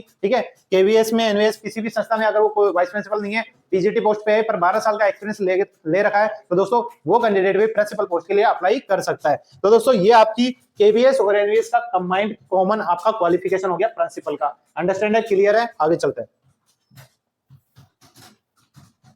बात करेंगे यहाँ पे वाइस प्रिंसिपल की। ठीक है, वाइस प्रिंसिपल की बात करेंगे किसमें? आपका केवीएस में, वाइस प्रिंसिपल और केवीएस में। अब इसकी जो पे लेवल रहने वाली है L10 रहने वाली है। 56,000 से आपकी जो सैलरी है वो स्टार्ट होगी। इसके बाद में जो आपके अलाउंस है वो ऐड कर दीजिए। आपकी जो सैलरी है लगभग 80,000 के आसपास हो जाएगी। ठीक है, आपका 80,000 के जो कौन सी सिटी में लोकेटेड हो तो उसका भी फर्क पड़ जाएगा, 4-5 हजार का फर्क पड़ेगा मात्र। ठीक है दोस्तों, और इसमें 35 साल मिनिमम एज मांगी गई है। ठीक है, एज लिमिट बता दिया, मिनिमम 35 साल, मैक्सिमम आपका 45 ईयर, 35 मिनिमम, 45 मैक्सिमम, ये आपके अप्लाई करने का है वाइस प्रिंसिपल की पोस्ट पे। ठीक है दोस्तों, अब इसमें भी देख लो दोस्तों, कई बहुत सारे कैंडिडेट है जिनको जो इसमें एक्सपीरियंस मांगा गया है। ठीक है, इस पे अगर कोई पीजीटी पोस्ट पे, ठीक है, पोस्ट कौन सी है? Vice principal. ठीक है, तो वाइस प्रिंसिपल के लिए कौन दे सकता है दोस्तों? जो पीजीटी या लेक्चरर पे होगा। अब उसके लिए एक्सपीरियंस दोस्तों बहुत कैंडिडेट है जिनके पास में 5-10 साल का एक्सपीरियंस हो जाता है, पर दोस्तों यहाँ पे जो मार्क खाता है वो कहाँ पे? 35 साल। ठीक है, अब दोस्तों हो सकता है कोई कैंडिडेट बहुत टाइम पहले ही नौकरी लग गया हो, ठीक है, पीजीटी पोस्ट पे। ठीक है, अब उसके पास में एक्सपीरियंस तो है पर दोस्तों उसके पास एज ही नहीं है मिनिमम। ठीक है, मिनिमम उसके 35 साल होना है उसके पास जरूरी है, तब जाके वो फॉर्म भर सकता है। तो दोस्तों ये चीज मुझे तो सही नहीं लगी। अब आप तय करिएगा क्या ये चीज सही है। अगर आपको कुछ लगता है तो दोस्तों आप कमेंट बॉक्स में कमेंट करिए कि आपकी राय क्या है, क्या चाहिए, जो आपका क्वालिफिकेशन एलिजिबिलिटी दी गई है एज का क्राइटेरिया रिलेटेड, क्या वो सही है। ठीक है, मेन क्वालिफिकेशन की बात करते हैं। यहाँ पे मास्टर डिग्री इसमें भी मांगी गई है 50% के साथ में। ठीक है, बीएड भी मांगा गया है यहाँ पे 50% के साथ में। इसके बाद में इसके अलावा 3 साल का इंटीग्रेटेड कोर्स मांगा गया है, 4 साल का इंटीग्रेटेड कोर्स मांगा गया है 50% के साथ में। ठीक है दोस्तों, इसके अलावा यहाँ पे आप अगर वाइस प्रिंसिपल पे कार्यरत है किसी भी सेंट्रल, स्टेट, ऑटोनोमस संस्था में तो दोस्तों आप उसके लिए वो भी एलिजिबल यहाँ पे मांगा हो गया। और अगर पीजीटी पोस्ट पे आप कार्यरत हो या लेक्चरर सबके तो दोस्तों वो भी यहाँ पे अप्लाई करने के लिए एलिजिबल है। और उसके लिए अगर पीजीटी लेक्चरर पे कार्यरत हो तो यहाँ पे 6 साल का एक्सपीरियंस यहाँ पे आपको देखने को मिलेगा। ठीक है दोस्तों, ये आपकी क्वालिफिकेशन है। जिसके पास ये वाली क्वालिफिकेशन पूरी कर रहा हो तो दोस्तों वो यहाँ पे अप्लाई कर सकता है। किस पोस्ट के लिए? वाइस प्रिंसिपल पोस्ट के लिए केवीएस में। ठीक है दोस्तों, केवीएस की बात चल रही है, इस चीज को आपको ध्यान में रखना है। ठीक है, अब आता है आपका पोस्ट ग्रेजुएट टीचर। ठीक है, पोस्ट ग्रेजुएट टीचर की बात करेंगे और इसमें जो कॉमन आपकी क्वालिफिकेशन है वो यहाँ पे देख सकते हो और जो डिफरेंस देखने को मिलेगा वो यहाँ पे टेबल दी गई है, उसको भी देख लेंगे। ठीक है, बात करेंगे पोस्ट ग्रेजुएट टीचर। इसमें पे स्केल इसका रहेगा लेवल 8 का। बेसिक सैलरी आपकी स्टार्ट होगी 47,000 के आसपास से, यानी आपकी जो सैलरी है वो लगभग यहाँ पे आप मान के चलो 60 से 70 हजार के आसपास देखने को मिलेगी। ठीक है, इसके बाद में जो इसका लिमिट है, एज लिमिट, वो 40 साल रखा गया है, 40 साल मैक्सिमम है। ठीक है, और क्वालिफिकेशन की बात करें तो यहाँ पे इंटीग्रेटेड पोस्ट ग्रेजुएट कोर्स, अगर किसी के पास में इंटीग्रेटेड पोस्ट ग्रेजुएट है तो वो है कोर्स, तो वो यहाँ पे फिल कर सकता है। पर यहाँ पे 50% मार्क्स आपको लाना जरूरी है, आपके पास होना जरूरी है। ठीक है, इसमें बीएड। ठीक है, क्लियर है। इसके बाद मास्टर डिग्री है तो वो कर सकता है यहाँ पे मास्टर डिग्री। ठीक है, यहाँ पे कोई भी सब्जेक्ट का क्राइटेरिया नहीं दिया गया, एटलीस्ट 50% मार्क्स। ध्यान रखिएगा, क्वालिफिकेशन बहुत मेन होती है। जो भी कैंडिडेट अप्लाई करते हैं, अगर वो पीजीटी के लिए अप्लाई कर रहे हो तो दोस्तों क्वालिफिकेशन को बहुत अच्छी तरीके से देखना है, समझना है। ठीक है, चाहे वो उसके बाद में स्पीड तेज कर लीजिएगा अपनी वीडियो की, पर जहां क्वालिफिकेशन की बात आती है वीडियो को बिल्कुल तरीके से देखना है। ठीक है, वीडियो थोड़ा लंबा हो सकता है पर दोस्तों जहां क्वालिफिकेशन की बात आएगी, मैंने पहले बोला था, जहां एसेंशियल इंफॉर्मेशन होगी, आपके लिए महत्वपूर्ण जानकारी होगी, वहां दोस्तों थोड़ा टाइम जरूर लग जाएगा। पर मेरा जो काम है, मेरा जो फर्ज है कि आपको वो चीजें, सारी चीजें एक पॉइंट टू पॉइंट क्लियर करके चलूं। ठीक है, इसके बाद में ये आपका ए पॉइंट था कि आपके एक ए पॉइंट में कितनी चीजें दी गई है, 1 2 3। ठीक है, और यहाँ पे दो दो चीजें दी गई है, दोनों में से आपके पास में कोई सी भी एक चीज होनी चाहिए। क्या? या तो आपके पास में इंटीग्रेटेड पोस्ट ग्रेजुएट टीचर वाला होना चाहिए और साथ में बीएड। ठीक है दोस्तों, इसके बाद में मास्टर डिग्री होनी चाहिए किसी भी सब्जेक्ट में 50% मार्क्स के साथ में। ठीक है, एक चीज ये, दोनों में से एक चीज होनी चाहिए। इसके बाद में आपका बीएड डिग्री होनी चाहिए 50% मार्क्स के साथ में। ऊपर जो बात करी थी वो आपका यहाँ पे इंटीग्रेटेड कोर्स की बात करी थी। ठीक है, और यहाँ पे बात करेंगे सिंगल आपका अगर बीएड करा हुआ है 50% मार्क्स के साथ में, या फिर 3 साल का इंटीग्रेटेड बीएड एमएड 50% मार्क्स के साथ में। ठीक है, या फिर आपका यहाँ पे 4 साल का इंटीग्रेटेड डिग्री 50% मार्क्स के साथ में। ठीक है, ये आपकी एलिजिबिलिटी है। साथ में आपको हिंदी और इंग्लिश का जो मीडियम है प्रोफिशिएंसी है, टीचिंग आपकी एबिलिटी है वो जरूरी है। ठीक है, अब यहाँ पे जो कॉमन क्वालिफिकेशन थी वो मैंने आपको क्लियर कर दी है। ठीक है, क्लियर है आपको, ये 2 पॉइंट है ए और बी, इनमें से भी आपको कोई सी भी दोनों ये जो ऑप्शन है उनमें से एक आपके पास में होना चाहिए। ठीक है, इसके बाद में जो आपका सब्जेक्ट रिलेटेड है, क्योंकि पोस्ट ग्रेजुएट टीचर है आपका सब्जेक्ट स्पेसिफिक रहता है। ठीक है, वो साइंस में तो फिजिक्स केमिस्ट्री हो, ठीक है, Hindi English political science computer science zoology biotechnology computer science. तो दोस्तों पर्टिकुलर सब्जेक्ट के लिए भी आपका ये कॉमन था। अब पर्टिकुलर सब्जेक्ट के लिए आपका क्या क्या जो क्वालिफिकेशन है वो क्या मांगा गया है केवीएस और एनवीएस के हिसाब से वो देख लेते हैं। ठीक है, बात करेंगे यहाँ पे आपका पीजीटी इंग्लिश की बात करेंगे केवीएस में। तो दोस्तों इंग्लिश मांगी, इंग्लिश क्योंकि पीजीटी इंग्लिश पोस्ट के लिए तो आपके पास में इंग्लिश होनी चाहिए जो भी आपने post graduate teacher master degree करी है। ठीक है, और वही सब्जेक्ट आपके ग्रेजुएशन में भी होनी चाहिए। वही आपकी पीजीटी इंग्लिश की बात करें एनवीएस में सेम आपकी क्वालिफिकेशन है। हिंदी की बात करें आपके केवीएस में और एनवीएस में सेम आपकी क्वालिफिकेशन है। आपकी जो मास्टर डिग्री है हिंदी में तो होनी चाहिए और वही सब्जेक्ट आपकी ग्रेजुएशन लेवल में भी रहनी चाहिए। अब बात करेंगे आपकी फिजिक्स सब्जेक्ट की। फिजिक्स सब्जेक्ट में भी आप देख सकते हो कि आपकी जो मास्टर डिग्री है आपकी कंसर्न सब्जेक्ट जो आपकी है फिजिक्स उस पे होना चाहिए, या फिर इसके अलावा एनी स्पेशलाइजेशन। इस चीज को गौर करना है। मैं वापस बोलता हूँ कि जो भी कैंडिडेट जिस पोस्ट के लिए अप्लाई कर रहे हैं कि वीडियो को बिल्कुल पूरा देखना है और ध्यान से देखना है कि जो क्वालिफिकेशन आती है ना वही इंपॉर्टेंट होता है। ठीक है, क्वालिफिकेशन देख लो, या तो आपकी जो फिजिक्स है उस सब्जेक्ट से आपकी मास्टर डिग्री हो, या फिर any specialization in concern subject, यानी आपका जो फिजिक्स से रिलेटेड कंबाइंड में भी अगर कोई आपकी मास्टर डिग्री होती है तो उनको भी यहाँ पे कंसीडर किया जाएगा और वही सब्जेक्ट आपके ग्रेजुएशन लेवल में भी रहनी चाहिए। ठीक है, क्लियर है? इसके बाद आगे चलते हैं।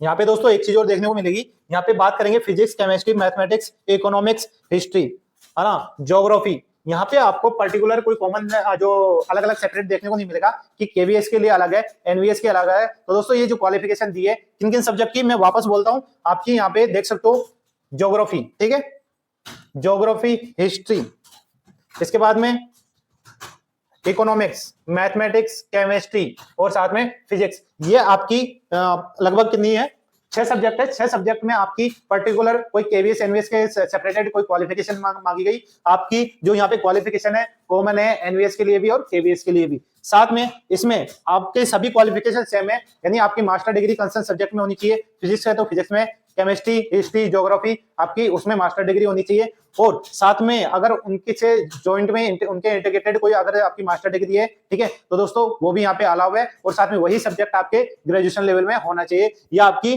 जो क्वालिफिकेशन है इन सब्जेक्ट के रिलेटेड। ठीक है, यहाँ पे आएगा कॉमर्स जो कि आपका स्पेशल दिया गया है एनवीएस में। ठीक है दोस्तों, इसमें भी सेम आपका मास्टर डिग्री आपकी किसमें, कॉमर्स में। साथ में MCom degree in applied and business economics shall not eligible. देख लो दोस्तों हर पोस्ट के लिए एलिजिबिलिटी अलग अलग है, किसमें क्या मांगा गया है तो उसको दोस्तों वो तो आपको देखना पड़ेगा, या तो आप नोटिफिकेशन खुद पढ़ लो या फिर इस वीडियो को तरीके से देख लो। ठीक है, कॉमर्स की बात कर रहा हूं मैं, केवीएस की। आपका कॉमर्स से तो मास्टर डिग्री होनी चाहिए। अगर किसी के पास में एमकॉम है, ठीक है, मास्टर ऑफ कॉमर्स डिग्री है, किसमें अप्लाइड में है या बिजनेस इकोनॉमिक्स में है, तो दोस्तों वो यहाँ पे एलिजिबल नहीं है, वो इस फॉर्म को भरना भी होता है। ठीक है दोस्तों, वापस बोल रहा हूँ, वो इसका जो भी कैंडिडेट है अगर मास्टर डिग्री है इसमें कॉमर्स में, एमकॉम में, अप्लाइड है बिजनेस इकोनॉमिक्स में, तो इस फॉर्म को ना भरे तो ही अच्छा है। ठीक है, ऐसे ही सेम एनवीएस में कॉमर्स की बात करेंगे, सेम आपका रहने वाला है मास्टर डिग्री कॉमर्स में। साथ में इसमें क्या दिया गया है, provided the candidate has studied concerned subject at graduation level, यानी कॉमर्स ही आपका यहाँ पे ग्रेजुएशन लेवल में भी रहना चाहिए। साथ में क्या नॉट एलिजिबल है, यानी होल्डर ऑफ एमकॉम डिग्री, वापस इसमें दे दिया गया अगर कोई एमकॉम डिग्री से किसमें अप्लाइड से है या फिर बिजनेस इकोनॉमिक्स में, तो दोस्तों वो यहाँ पे एलिजिबल नहीं है, तो वो फॉर्म तो ना ही भरे। ठीक है, अगर भर भी दोगे तो उसमें एलिजिबिलिटी में आप आगे प्रोसेस नहीं कर पाओगे। अगर फिर भी प्रोसेस हो गई तो दोस्तों एग्जाम देना मत, अगर दो भी दोगे तो दोस्तों वहां आपके सिलेक्शन नहीं होगा, आपका टाइम खराब होगा, आपका पैसा खराब होगा। ठीक है, इसके बाद में बायोलॉजी की बात करते हैं, ये आपकी कॉमन रहने वाली है एनवीएस और केवीएस में भी। और क्या मांगा गया है बायोलॉजी साइंस में, बायोलॉजिकल साइंस में आपकी मास्टर डिग्री होनी चाहिए, ठीक है। साथ में आपकी लाइफ साइंस और any specialization in concern subject, यानी आपकी बायोलॉजी से ही आपकी जो इंटीग्रेटेड कोई सा भी स्पेशलाइजेशन है कंबाइंड वाला, तो दोस्तों वो भी यहाँ पे अप्लाई करने योग्य है। साथ में वही सब्जेक्ट आपके ग्रेजुएशन लेवल में भी देखने को जरूर मिलना चाहिए, ठीक है। लास्ट बात करेंगे बायोटेक्नोलॉजी की, जो कि आपका केबीएस में रहेगा, ठीक है। वो उसमें क्या क्या मांगा गया है, बायोटेक्नोलॉजी चाहिए आपका मास्टर डिग्री में, या फिर माइक्रोबायोलॉजी, बायोकेमिस्ट्री, लाइफ साइंस और बायो साइंस या जेनेटिक्स, इन किसी में भी अगर आपके पास में मास्टर डिग्री है तो दोस्तों आप यहाँ पे अप्लाई करने योग्य हो और अप्लाई कर सकते हो। तो दोस्तों ये बात थी आपकी कौन सी, आपकी पीजीटी की, ठीक है। पीजीटी की पोस्ट थी, वापस बता देता हूं, ये आपकी पोस्ट थी पीजीटी लेवल 8 की, पे स्केल रहने वाली है, ठीक है। और एज लिमिट है 40 साल। ये आपका पूरा क्वालिफिकेशन है पीजीटी रिलेटेड केवीएस एनवीएस का क्लियर कर दिया गया है। किसी को भी वापस कोई कंफ्यूजन है वीडियो पॉज करके आराम से देख सकते हो, ठीक है। कमेंट बॉक्स में कमेंट कर सकते हो, आपका जवाब आपको मिल जाएगा, ठीक है। आपका डिजायरेबल इसमें मांगा गया है पीजीटी में क्या, एक्सपीरियंस होना चाहिए किसमें, टीजीटी में, ठीक है, किसी भी सब्जेक्ट में, ठीक है। एक्सपीरियंस होना चाहिए वर्किंग इन स्कूल केबीएस में, रेजिडेंशियल ऑफ एनवीएस में, और कंप्यूटर एप्लीकेशन पे आपकी नॉलेज होनी चाहिए। ये दोस्तों डिजायरेबल है, अगर है तो अच्छी बात है, वेल बेटर, अगर नहीं है कोई बात नहीं, टेंशन लेने की जरूरत नहीं हो। आप एप्लीकेशन जो आपका आवेदन है आप फिल कर सकते हो अगर आप एलिजिबल हो तो। डिजायरेबल अगर नहीं हो कोई दिक्कत नहीं है, ठीक है दोस्तों। पर इनकी नॉलेज है कंप्यूटर रिलेटेड वो जरूरी है, क्योंकि जो कंप्यूटर रिलेटेड आपकी जब आप टीचर बनोगे तो दोस्तों काफी हेल्पफुल होगी। अगर आपको पूरा कंप्यूटर एप्लीकेशन यूज आता है, ठीक है, एमएस ऑफिस पूरा यूज आता है, ठीक है, एमएस वर्ड है, पावर पॉइंट है, एक्सेल, अगर इनका पूरा ज्ञान है तो दोस्तों आपको कहीं पे भी कोई भी रोक नहीं सकता, ठीक है दोस्तों। क्योंकि बहुत काम ऐसे होते हैं जब आप टीचर बनके जब पूरी टीचिंग करोगे तो दोस्तों बहुत सारी चीजें आपको वहां पे देखने को मिलेगी, और यही चीज आपको बहुत हेल्पफुल रहेगी, ठीक है। और जो कोई कैंडिडेट चाहता है कि कंप्यूटर रिलेटेड नॉलेज हो जाए, बेसिक नॉलेज हो जाए, तो दोस्तों आप हमारे वीडियो के डिस्क्रिप्शन बॉक्स में आपको एक लिंक मिलेगा, ठीक है।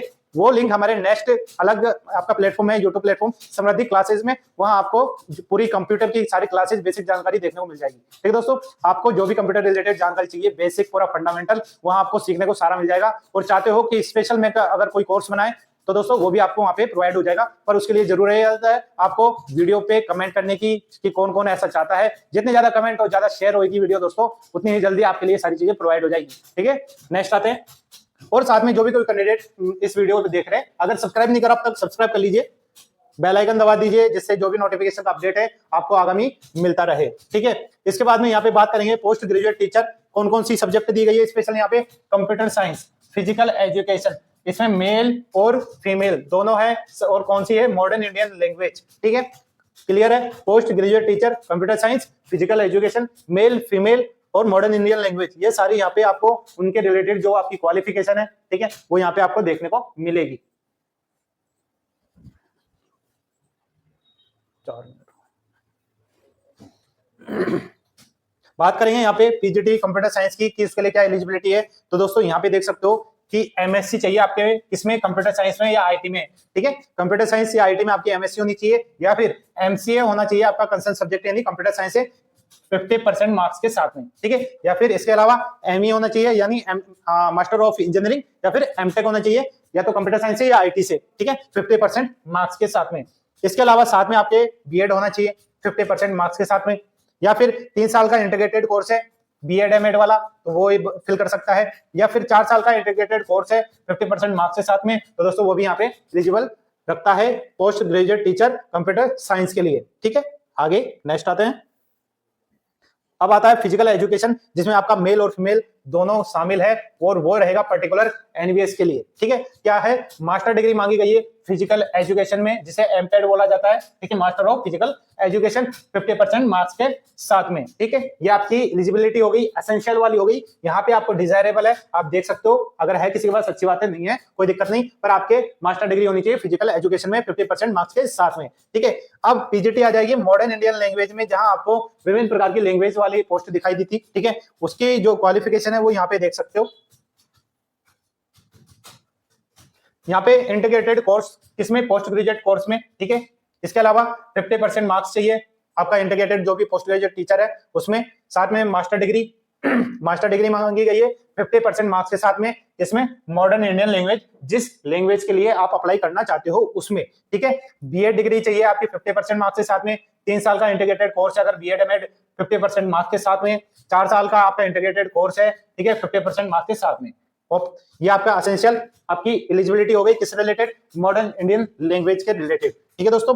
ये आपका कौन कौन सा हो गया अब तक, असिस्टेंट कमिश्नर हो गया, प्रिंसिपल हो गया, वाइस प्रिंसिपल हो गया, पीजीटी हो गया, पीजीटी में जितनी सब्जेक्ट थी उनकी सारी क्वालिफिकेशन, ठीक है, चाहे वो एज का हो, सैलरी का हो, और या फिर असेंशियल आपकी इन्फॉर्मेशन हो, एलिजिबिलिटी की, क्वालिफिकेशन की, सारी चीजें मैंने आपको क्लियर कर दी है, ठीक है। अब आपका कौन सा रिमेनिंग है, आपका टीजीटी रिमेनिंग है, ठीक है दोस्तों, टीजीटी, और उसके बाद में नॉन टीचिंग रिलेटेड, ठीक है, इन चीजों की बात करते हैं आप टीजीटी पोस्ट पे, ठीक है। टीजीटी में भी दोस्तों यहाँ पे आपको देखने को मिलेगा हिंदी, इंग्लिश, संस्कृत और थर्ड लैंग्वेज, जो भी आपकी यहाँ पे जब यहाँ पे पोस्टों का वर्गीकरण किया गया था, पदों का वर्गीकरण किया गया था, ठीक है, तो दोस्तों वहां पे बताया गया था आपका हिंदी, इंग्लिश, संस्कृत और जो भी रिमेनिंग आपकी सब्जेक्ट थी टीजीटी में, ठीक है, उनकी क्वालिफिकेशन की बात करेंगे, वो उनका पे स्केल यहाँ पे आपको देखने को मिलेगा L7 पे, ठीक है, 44,000 आपके यहाँ पे सैलरी देखने को मिलेगी। साथ में आपका यहाँ पे जो अलाउंस जोड़ेगा आपको, ठीक है दोस्तों, वो अलाउंस जोड़ के आपकी जो सैलरी है लगभग 50-60,000 के आसपास देखने को मिलेगी, 60-65, ठीक है। और कौन सी सिटी में आप यहाँ पे पोस्टेड हो तो दोस्तों उसका भी फर्क यहाँ पे देखने को मिल सकता है, ठीक है। अब यहाँ पे केबीएस और एनवीएस दोनों तरीके का यहाँ पे आपको डिवाइडेशन देखने को मिलेगा, और दोनों का जो आपका योग्यता है वो अलग अलग है। अब किस तरह से अलग है, कितना अलग है, उसके लिए आपको वीडियो को बिल्कुल अच्छी तरह देखना है, ध्यान से देखना है, ठीक है। जो भी अगर टीजीटी के लिए कोई हिंदी से, इंग्लिश से, संस्कृत या किसी लैंग्वेज से अप्लाई कर रहा है तो उनके लिए स्पेशल है, ठीक है दोस्तों। केबीएस की बात करते हैं, यहाँ पे 4 साल का इंटीग्रेटेड कोर्स, ठीक है, 50% मार्क्स के साथ में, क्लियर है।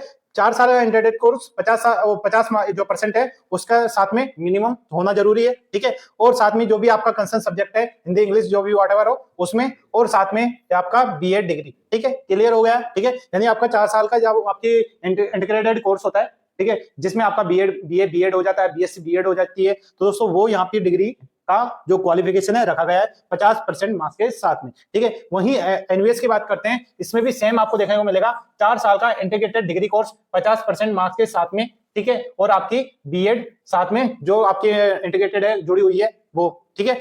या फिर इसमें और लग गया, इस चीज को और ध्यान रखना है, या फिर इसके अलावा आपका यहाँ पे बैचलर डिग्री, एनवीएस केबीएस की बात करते हैं, बैचलर या ऑनर्स डिग्री चाहिए, ठीक है, वो भी 50% मार्क्स के साथ में, ठीक है, या तो जिस सब्जेक्ट में हो वो, या फिर आपकी कॉम्बिनेशन सब्जेक्ट में अगर किसी के पास है तो, ठीक है। और उसके अलावा बीएड डिग्री अलग से, जो या तो 1 साल की, 2 साल की, जो भी आपकी पहले 2015-16 से पहले आपका तक 2015 या 16 तक आपकी 1 साल की होती थी बीएड, और उसके बाद में 2 साल की होने लगी है, ठीक है। हर स्टेट का अलग अलग यहाँ पे सिस्टम चला होगा, ठीक है।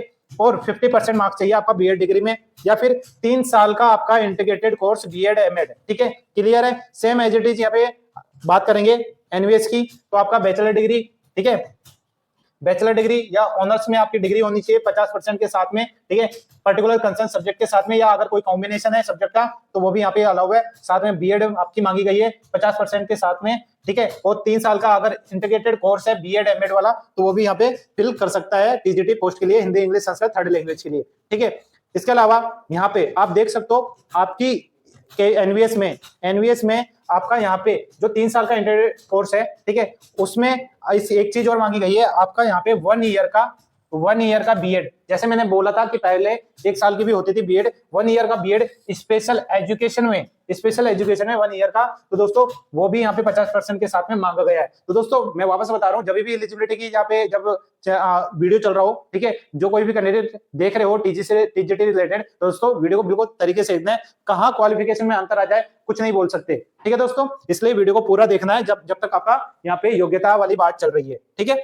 अब नेक्स्ट पॉइंट देख लेते हैं, अभी योग्यता खत्म नहीं हुई और चल रही है, और क्या क्या है इसमें। ग्रेजुएशन मांगा गया है कंसर्न सब्जेक्ट में, आपकी जो रिलेटेड सब्जेक्ट है 50% मार्क्स के साथ में 1 साल का बीएड स्पेशल एजुकेशन में, ठीक है, जो कि आरसीआई कंडक्ट करवाता है, 50% मार्क्स के साथ में चाहिए, और यह एलिजिबिलिटी एनवीएस में नहीं है, यानी उसमें आपकी यहाँ पे पोस्ट यहाँ पे देखने को नहीं मिली होगी, इसलिए यहाँ आपका ब्लैंक है, ठीक है। इसके अलावा लास्ट 4th आपका योग्यता देखते हैं, अगर आपके पास में पोस्ट ग्रेजुएट सब्जेक्ट है, पोस्ट ग्रेजुएशन है सब्जेक्ट में, कंसर्न सब्जेक्ट में, ठीक है, या फिर any specialization in concern subject अगर कॉम्बिनेशन में है, तो दोस्तों 55% यहाँ पे मांगा गया है। देख दोस्तों, अब तक 50% का क्राइटेरिया चल रहा था, चाहे वो मास्टर डिग्री हो या ग्रेजुएशन हो या फिर बीएड हो या फिर इंटीग्रेटेड कोई सा भी कोर्स हो, उसमें 50% का अब तक चल रहा था। पर यहाँ दोस्तों आपको 55% का क्राइटेरिया अलग चेंज देखने को मिलेगा। अगर आपका जो भी सब्जेक्ट से आप अप्लाई कर रहे हो, अगर उसमें मास्टर डिग्री करी है आपने, तो 55% आपके होने चाहिए उसमें, ठीक है। इसके अलावा और देखते हैं, इक्विवेलेंट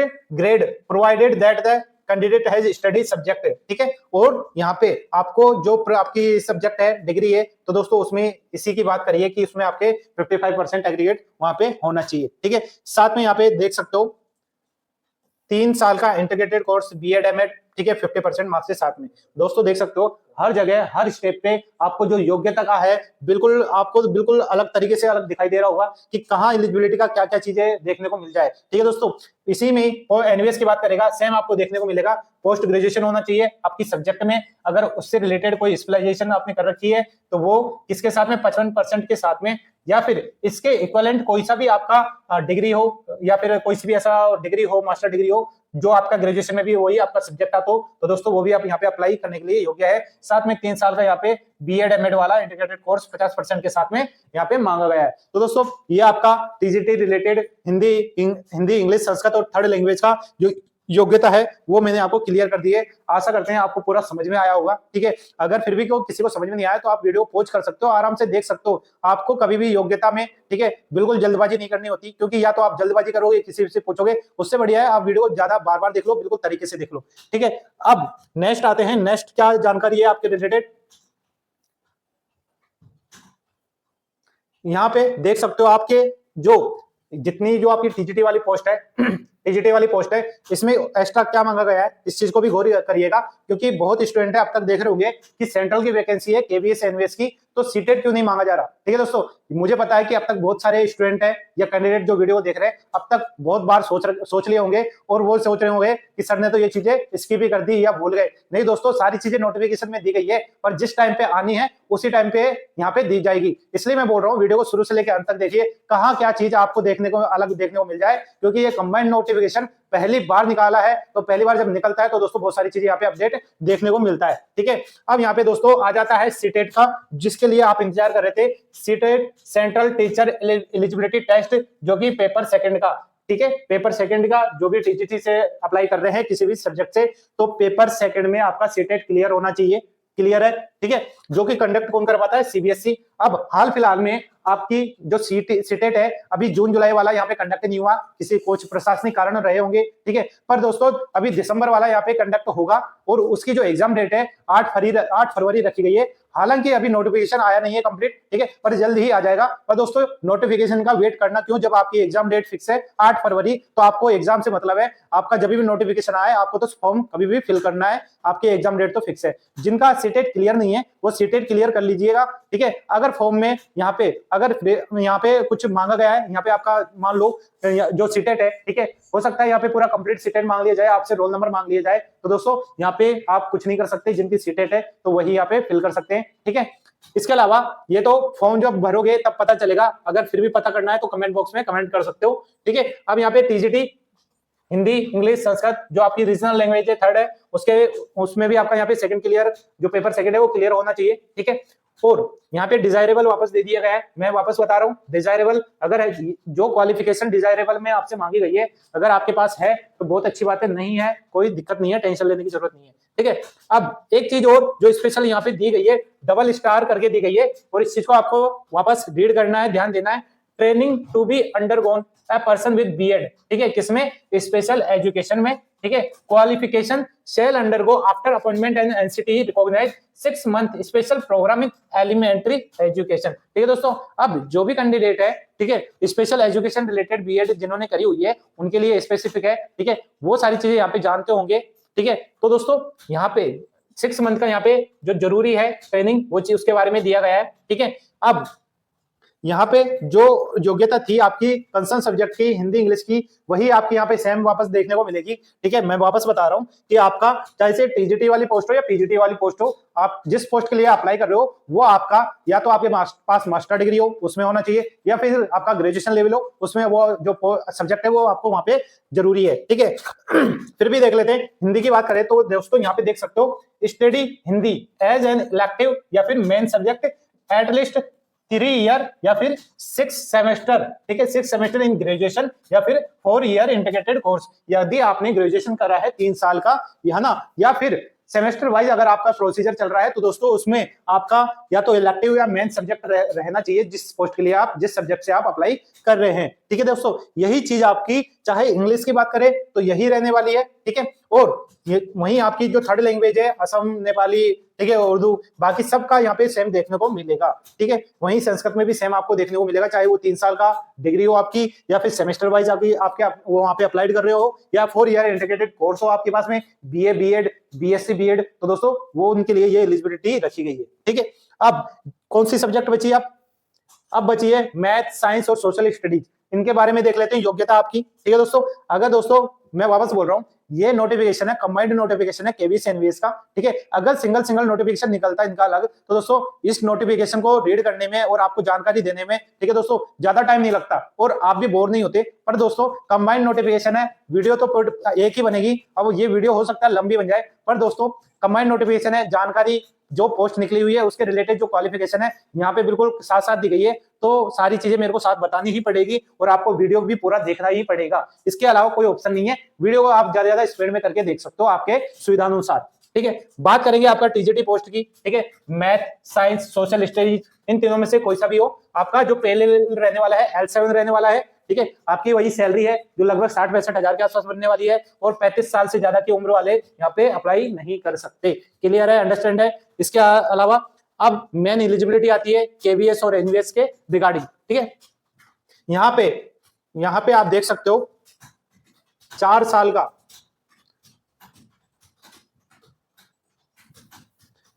यहाँ पे जो आपका इंटीग्रेटेड कोर्स चलता है उसके बारे में। ठीक है, केवीएस की बात करेंगे सबसे पहले कि 4 साल का इंटीग्रेटेड कोर्स, ठीक है, 50% मार्क्स के साथ में। ठीक है, चाहे वो बीए, बीएड, बीएससी, बीएड हो, सेम एज इट इज आपके एनवीएस में भी यही मांगा गया है, 4 साल का इंटीग्रेटेड कोर्स आपके 50% के साथ में। ठीक है, या फिर इसके अलावा क्या चीज है, बैचलर डिग्री, ऑनर्स में भी वो मांग सकते हैं 50% मार्क्स के साथ में, या फिर जो आपका सब्जेक्ट है जिस सब्जेक्ट से आप अप्लाई कर रहे हो, मैथ, साइंस या सोशल स्टडीज, अगर उनका कॉम्बिनेशन सब्जेक्ट भी है इसमें आपके बैचलर डिग्री में या ऑनर्स वाली डिग्री में 50% साथ में, तो वहां आप एलिजिबल हो। साथ में क्या चाहिए, बीएड चाहिए 50% मार्क्स के साथ में। ठीक है, एनवीएस की बात करते हैं दोस्तों, एनवीएस में भी आपका सेम आपका बैचलर डिग्री, ऑनर्स डिग्री, ठीक है, आपका कंसर्न सब्जेक्ट में 50% मार्क्स के साथ में, ओके, और बीएड आपका 50% मार्क्स के साथ में। ठीक है, अब इसके अलावा और क्या चीज बचा, आपका 3 साल का इंटीग्रेटेड कोर्स। ठीक है, 3 साल का यहाँ पे बीएड की बात कर ली, 3 साल का इंटीग्रेटेड कोर्स जो कि आपका बीए, बीएड होता है। ठीक है, 50% के साथ में सेम एनवीएस में देखने को मिलेगा, और इसके अलावा 1 ईयर का 1 साल का बीएड आपका किसमें, स्पेशल एजुकेशन में। ठीक है, 50% मार्क्स के साथ में सेम आपका एनवीएस में देखने को मिलेगा, तो दोस्तों वो भी यहाँ पे एलिजिबल है फॉर्म फिल करने के लिए। अंडरस्टैंड है, क्लियर है? ठीक है, लास्ट आपका यहाँ पे एनवीएस में आपकी स्पेशल एक चीज और दी गई है, क्या, अगर आप किसी के पास में, कैंडिडेट के पास में पोस्ट ग्रेजुएशन है, आपकी जिस पोस्ट से, जिस सब्जेक्ट से आप अप्लाई कर रहे हो या उसका कॉम्बिनेशन में है, तो दोस्तों 55% के मार्क्स के साथ में अगर आपने पीजी कर रखी है, मास्टर डिग्री कर रखी है, तो दोस्तों वो भी यहाँ पे अप्लाई करने योग्य हो जाएगा, वहां पे आप अप्लाई कर सकते हो। और अगर 3 साल का इंटीग्रेटेड कोर्स भी है साथ में, ठीक है, तो 50% मार्क्स के साथ में, तो वो भी यहाँ पे अप्लाई कर सकता है। तो दोस्तों योग्यता को लेके बहुत ही यहाँ पे क्लियरेंस करी गई है, पर आपको वहां पे रुकना है, समझना है, देखना है। ठीक है, तभी चीजें यहाँ पे आपको क्लियर देखने को मिलेगी। साथ में यहाँ पे आपको सीटेट क्लियर होना चाहिए पेपर सेकंड में। ठीक है, अंडरस्टैंड है? साथ में आपको हिंदी इंग्लिश में आपका जो टीचिंग है वो होना चाहिए, कॉम्पिटेंसी होनी चाहिए। ठीक है, इसके अलावा सेम आपका यहाँ पे स्पेशल एजुकेशन में रिलेटेड आपका 6 मंथ वाला दिया गया है कि ट्रेनिंग अंडरगोन बीएड किसमें, स्पेशल एजुकेशन में। ठीक है, 6 month special program in elementary education. ठीक है, क्लियर हो गया है। अब पर्टिकुलर पोस्ट जो आपकी सब्जेक्ट है, अब उसमें भी आपका क्या क्या चीजें सिस्टम है वो चीजें यहाँ पे देख सकते हो। यानी post wise elective subject in combination of subject. जैसा कि योग्यता में कॉम्बिनेशन वाला सब्जेक्ट में बताया करता था, अब कॉम्बिनेशन किस तरह से है मैथ में, आपका साइंस में या फिर सोशल स्टडीज में, ये आप देख सकते हो। मैथ की बात करेंगे सबसे पहले।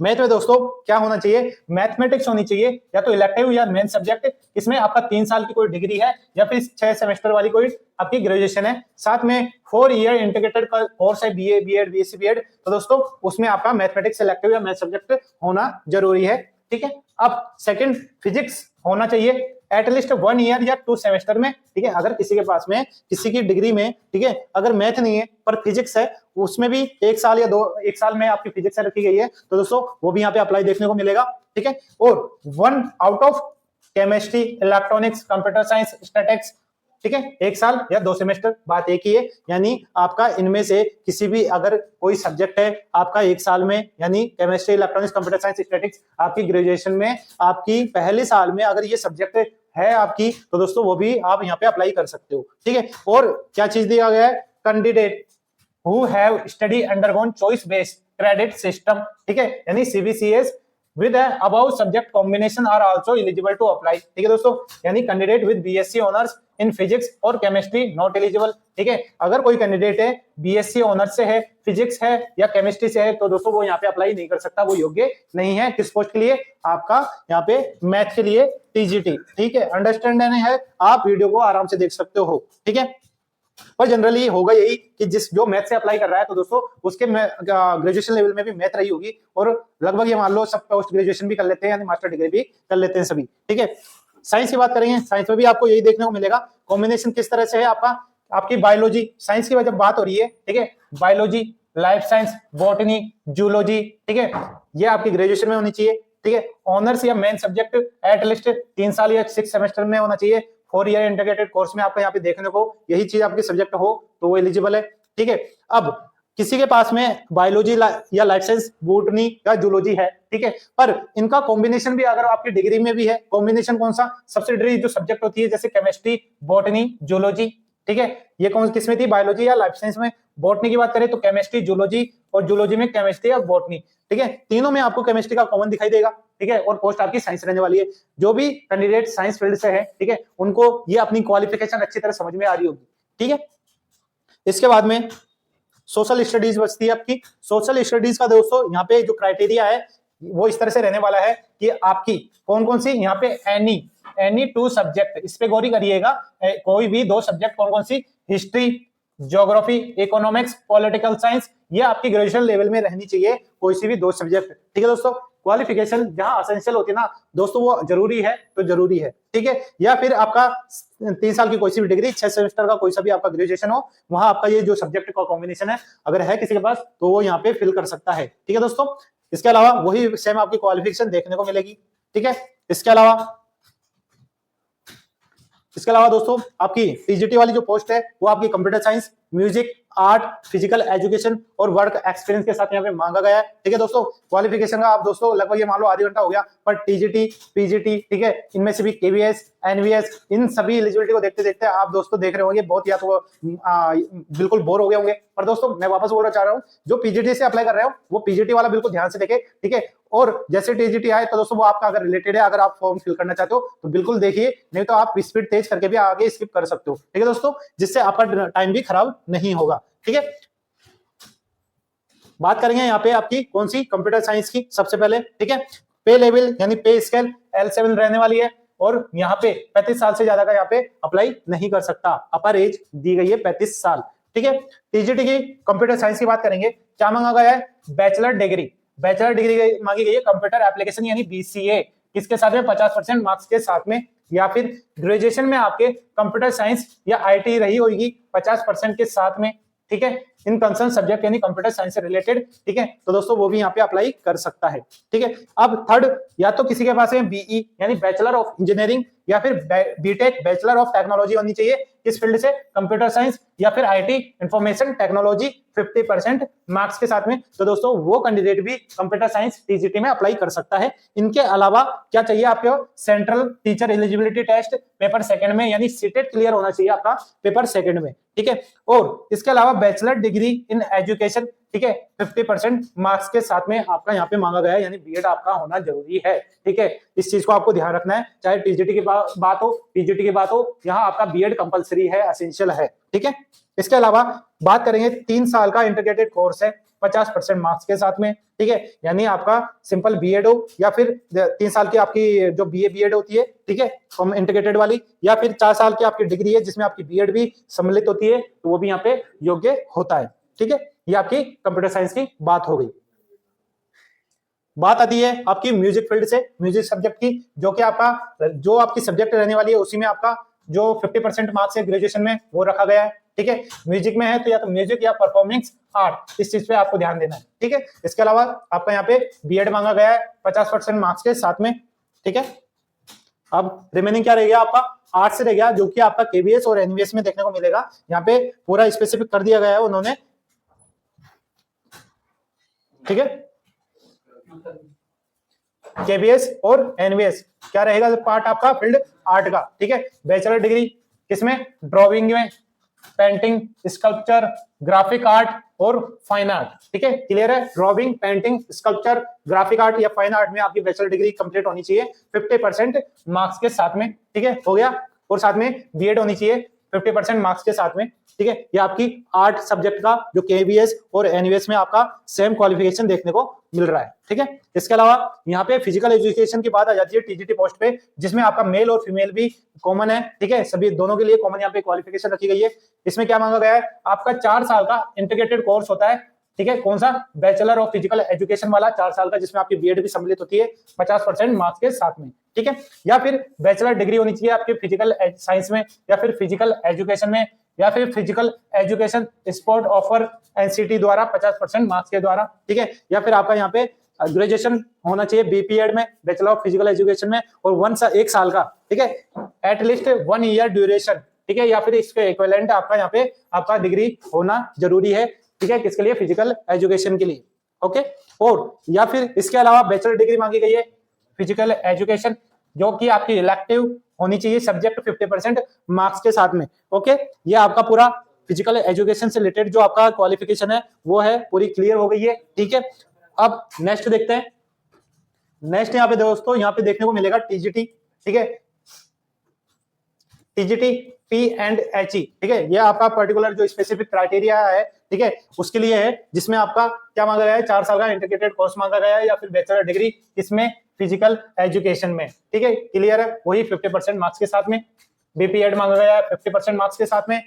ठीक है, अब वर्क एक्सपीरियंस। ठीक है, वर्क एक्सपीरियंस में आपकी क्या कौन सी जो एलिजिबिलिटी है, क्या मांगा गया है, बैचलर डिग्री किसमें, इलेक्ट्रिकल इंजीनियरिंग में, या फिर electronics engineer, electronics and communication engineer. ठीक है, ये किसमें है, आपका वर्क एक्सपीरियंस में, जिसमें आपका बीएड भी होना जरूरी है 50% मार्क्स के साथ में। तो दोस्तों जहां कहीं भी देखें 50% आपका एक लगभग कॉमन मांगा गया है क्राइटेरिया, चाहे बीएड हो, चाहे ग्रेजुएशन हो या पोस्ट ग्रेजुएशन हो। ठीक है, कंप्यूटर रिलेटेड आपकी नॉलेज होनी चाहिए, प्रोफिशिएंसी होनी चाहिए हिंदी इंग्लिश में आपकी। ठीक है, लाइब्रेरियन की बात करें दोस्तों, लाइब्रेरियन में यहाँ पे चाहे इसमें एनवीएस की बात करेंगे, यहाँ पे एनवीएस पहले कौन सी थी बात कर रहे थे, आपकी केवीएस की बात कर रहे थे। ठीक है, ध्यान है, तो यहाँ पे किसकी बात करेंगे, एनवीएस की। उसके लिए जो क्वालिफिकेशन है आपकी बैचलर डिग्री होगी लाइब्रेरी साइंस में 50% मार्क्स के साथ में। ठीक है, या फिर बैचलर डिग्री होगी library and information science 50% marks के साथ में। कंप्यूटर की नॉलेज होनी चाहिए, हिंदी इंग्लिश में आपकी टीचिंग अच्छी होनी चाहिए। ठीक है, ये आपका क्वालिफिकेशन हो चुका है। लास्ट यहाँ पे आपका आएगा स्पेशल एजुकेटर टीजीटी वाली पोस्ट पे। तो दोस्तों जो भी है स्पेशल एजुकेशन से डिप्लोमा कर रखे हो, डिग्री कर रखे हो, बीएड कर रखे हो, तो दोस्तों स्पेशल उनके लिए है, क्योंकि बहुत कैंडिडेट होते हैं जो वेट करते हो कि कब एनवीएस, केवीएस और डीएसएसबी में वैकेंसी आए स्पेशल एजुकेशन वाली। ठीक है, स्पेशल एजुकेशन इस चीज पे दोस्तों गौर करिएगा, जो भी कैंडिडेट स्पेशल एजुकेशन से टीजीटी पोस्ट के लिए अप्लाई कर रहे हो, तो इसमें भी आपका पे लेवल पे स्केल L7 रहने वाला है। आपकी सैलरी 60-65 हजार की होगी। ठीक है, मंथली, और 35 साल यहाँ पे लास्ट आपकी एज दी गई है। ठीक है, अब यहाँ पे जो क्राइटेरिया है एलिजिबिलिटी का क्या रखा गया है, यहाँ पे आपका ग्रेजुएशन मांगा गया है, ग्रेजुएशन डिग्री मांगी गई है 50% मार्क्स के साथ में। ठीक है, और यहाँ पे दिया गया है एनी ऑफ द फॉलोइंग, यानी यहाँ पे जितनी आप क्वालिफिकेशन देख रहे हो, अगर इनमें से आपके पास भी एक भी कोई डिग्री है या कोई क्वालिफिकेशन है, तो दोस्तों यहाँ आप एलिजिबल हो जाओगे। ठीक है, आपके पास में ग्रेजुएशन डिग्री तो होनी चाहिए 50% मार्क्स के साथ में क्या होना चाहिए, बीएड किसमें, स्पेशल एजुकेशन 50% के साथ में, या फिर बीएड सामान्य वाली बीएड होनी चाहिए 50% मार्क्स के साथ में, ठीक है। साथ में ही यहाँ पे देखना है अलोंग विद, ठीक है, 1 year diploma in special education, 1 साल का भी डिप्लोमा होता है, अगर किसी ने कर रखा है तो वो दोस्तों वो भी अप्लाई कर सकता है। इसके अलावा बीएड होना चाहिए सामान्य में और 50% मार्क्स के साथ में, या फिर 2 साल का डिप्लोमा साथ में कर रखा है बीएड के अलावा तो वो भी अप्लाई कर सकता है। अगर किसी के पास बीएड है जनरल में यानी सामान्य में 50% मार्क्स के साथ में और पोस्ट ग्रेजुएशन है उसके पास में डिप्लोमा इन स्पेशल एजुकेशन में, तो दोस्तों वो भी यहाँ पे अप्लाई कर सकता है, ठीक है। इसके अलावा बीएड होनी चाहिए स्पेशल एजुकेशन में 50% मार्क्स के साथ में, और पोस्ट ग्रेजुएशन प्रोफेशनल सर्टिफिकेट होना चाहिए स्पेशल एजुकेशन में, किसी के पास है तो वो यहाँ पे एलिजिबल है, ठीक है। और या PG diploma post graduate diploma है किसी के पास में इसी फील्ड से स्पेशल एजुकेशन से, और स्पेशल एजुकेशन में भी आपका जो ब्रांच डिवाइड रहती है जो कि एमआर मांगी गई है, इसमें एमआर यानी मेंटल रिटार्डेशन, ठीक है। PG diploma special education multiple disability, जिसमें आपका फिजिकल और न्यूरोलॉजिकल आपकी ब्रांच आ जाती है। पीजी डिप्लोमा स्पेशल एजुकेशन जिसमें locomotor impairment and cerebral palsy, ये आपका ब्रांच आ जाती है, ठीक है। साथ में आपका कोई किसी ने secondary level teacher training course कर रखा है इसमें वीआई में विजुअल इम्पेयरमेंट में, तो दोस्तों वो भी यहाँ पे अप्लाई कर सकता है, ठीक है। इसके अलावा और क्या बचा, इसके अलावा बीए बीएड बचा है, ठीक है। बीए बीएड 50% मार्क्स के साथ में वीआई में, सीनियर डिप्लोमा कर रखा है टीचिंग डेफ में, ठीक है। और ये आपका पूरा जो स्पेशल एजुकेशन वाला कोर्स होते हैं डिग्री डिप्लोमा है ना, ये सारे मोस्ट ऑफ द आरसीआई द्वारा कंडक्ट होता है, आरसीआई द्वारा पूरा लॉन्च होता है, ठीक है। इसके अलावा क्या चाहिए आपके पास में सीटेट चाहिए पेपर सेकंड में, क्योंकि टीजीटी वाली पोस्ट है तो सीटेट पेपर सेकंड में आपका क्वालिफाई होगा, चाहे ये सब एलिजिबिलिटी आपके पास हो। अगर सीटेट नहीं है तो फॉर्म नहीं भर सकते, ठीक है, फॉर्म नहीं भर सकते। कंफर्म हो गया। और साथ में क्या चाहिए, रजिस्ट्रेशन चाहिए, कहाँ पे, आरसीआई यानी रिहेबिलिटेशन काउंसिल ऑफ इंडिया, ठीक है। उसमें आपका वैलिड होना चाहिए सीआरआर नंबर, जो भी स्पेशल एजुकेशन से डिग्री डिप्लोमा सर्टिफिकेट कर रखे हो तो दोस्तों उनके पास में एक सीआरआर नंबर होता है। जब वो आप अपनी डिग्री डिप्लोमा सर्टिफिकेट कंप्लीट करते हो तो उस आपके पास में सीआरआर नंबर होता है जो कि वैलिड होना चाहिए, ठीक है। तो वही अगर वैलिड है तो वहां पे आप एलिजिबल होगे, ठीक है। इसके अलावा दोस्तों मेन जो डाटा है आपको क्लियर कर दिया गया है, ठीक है।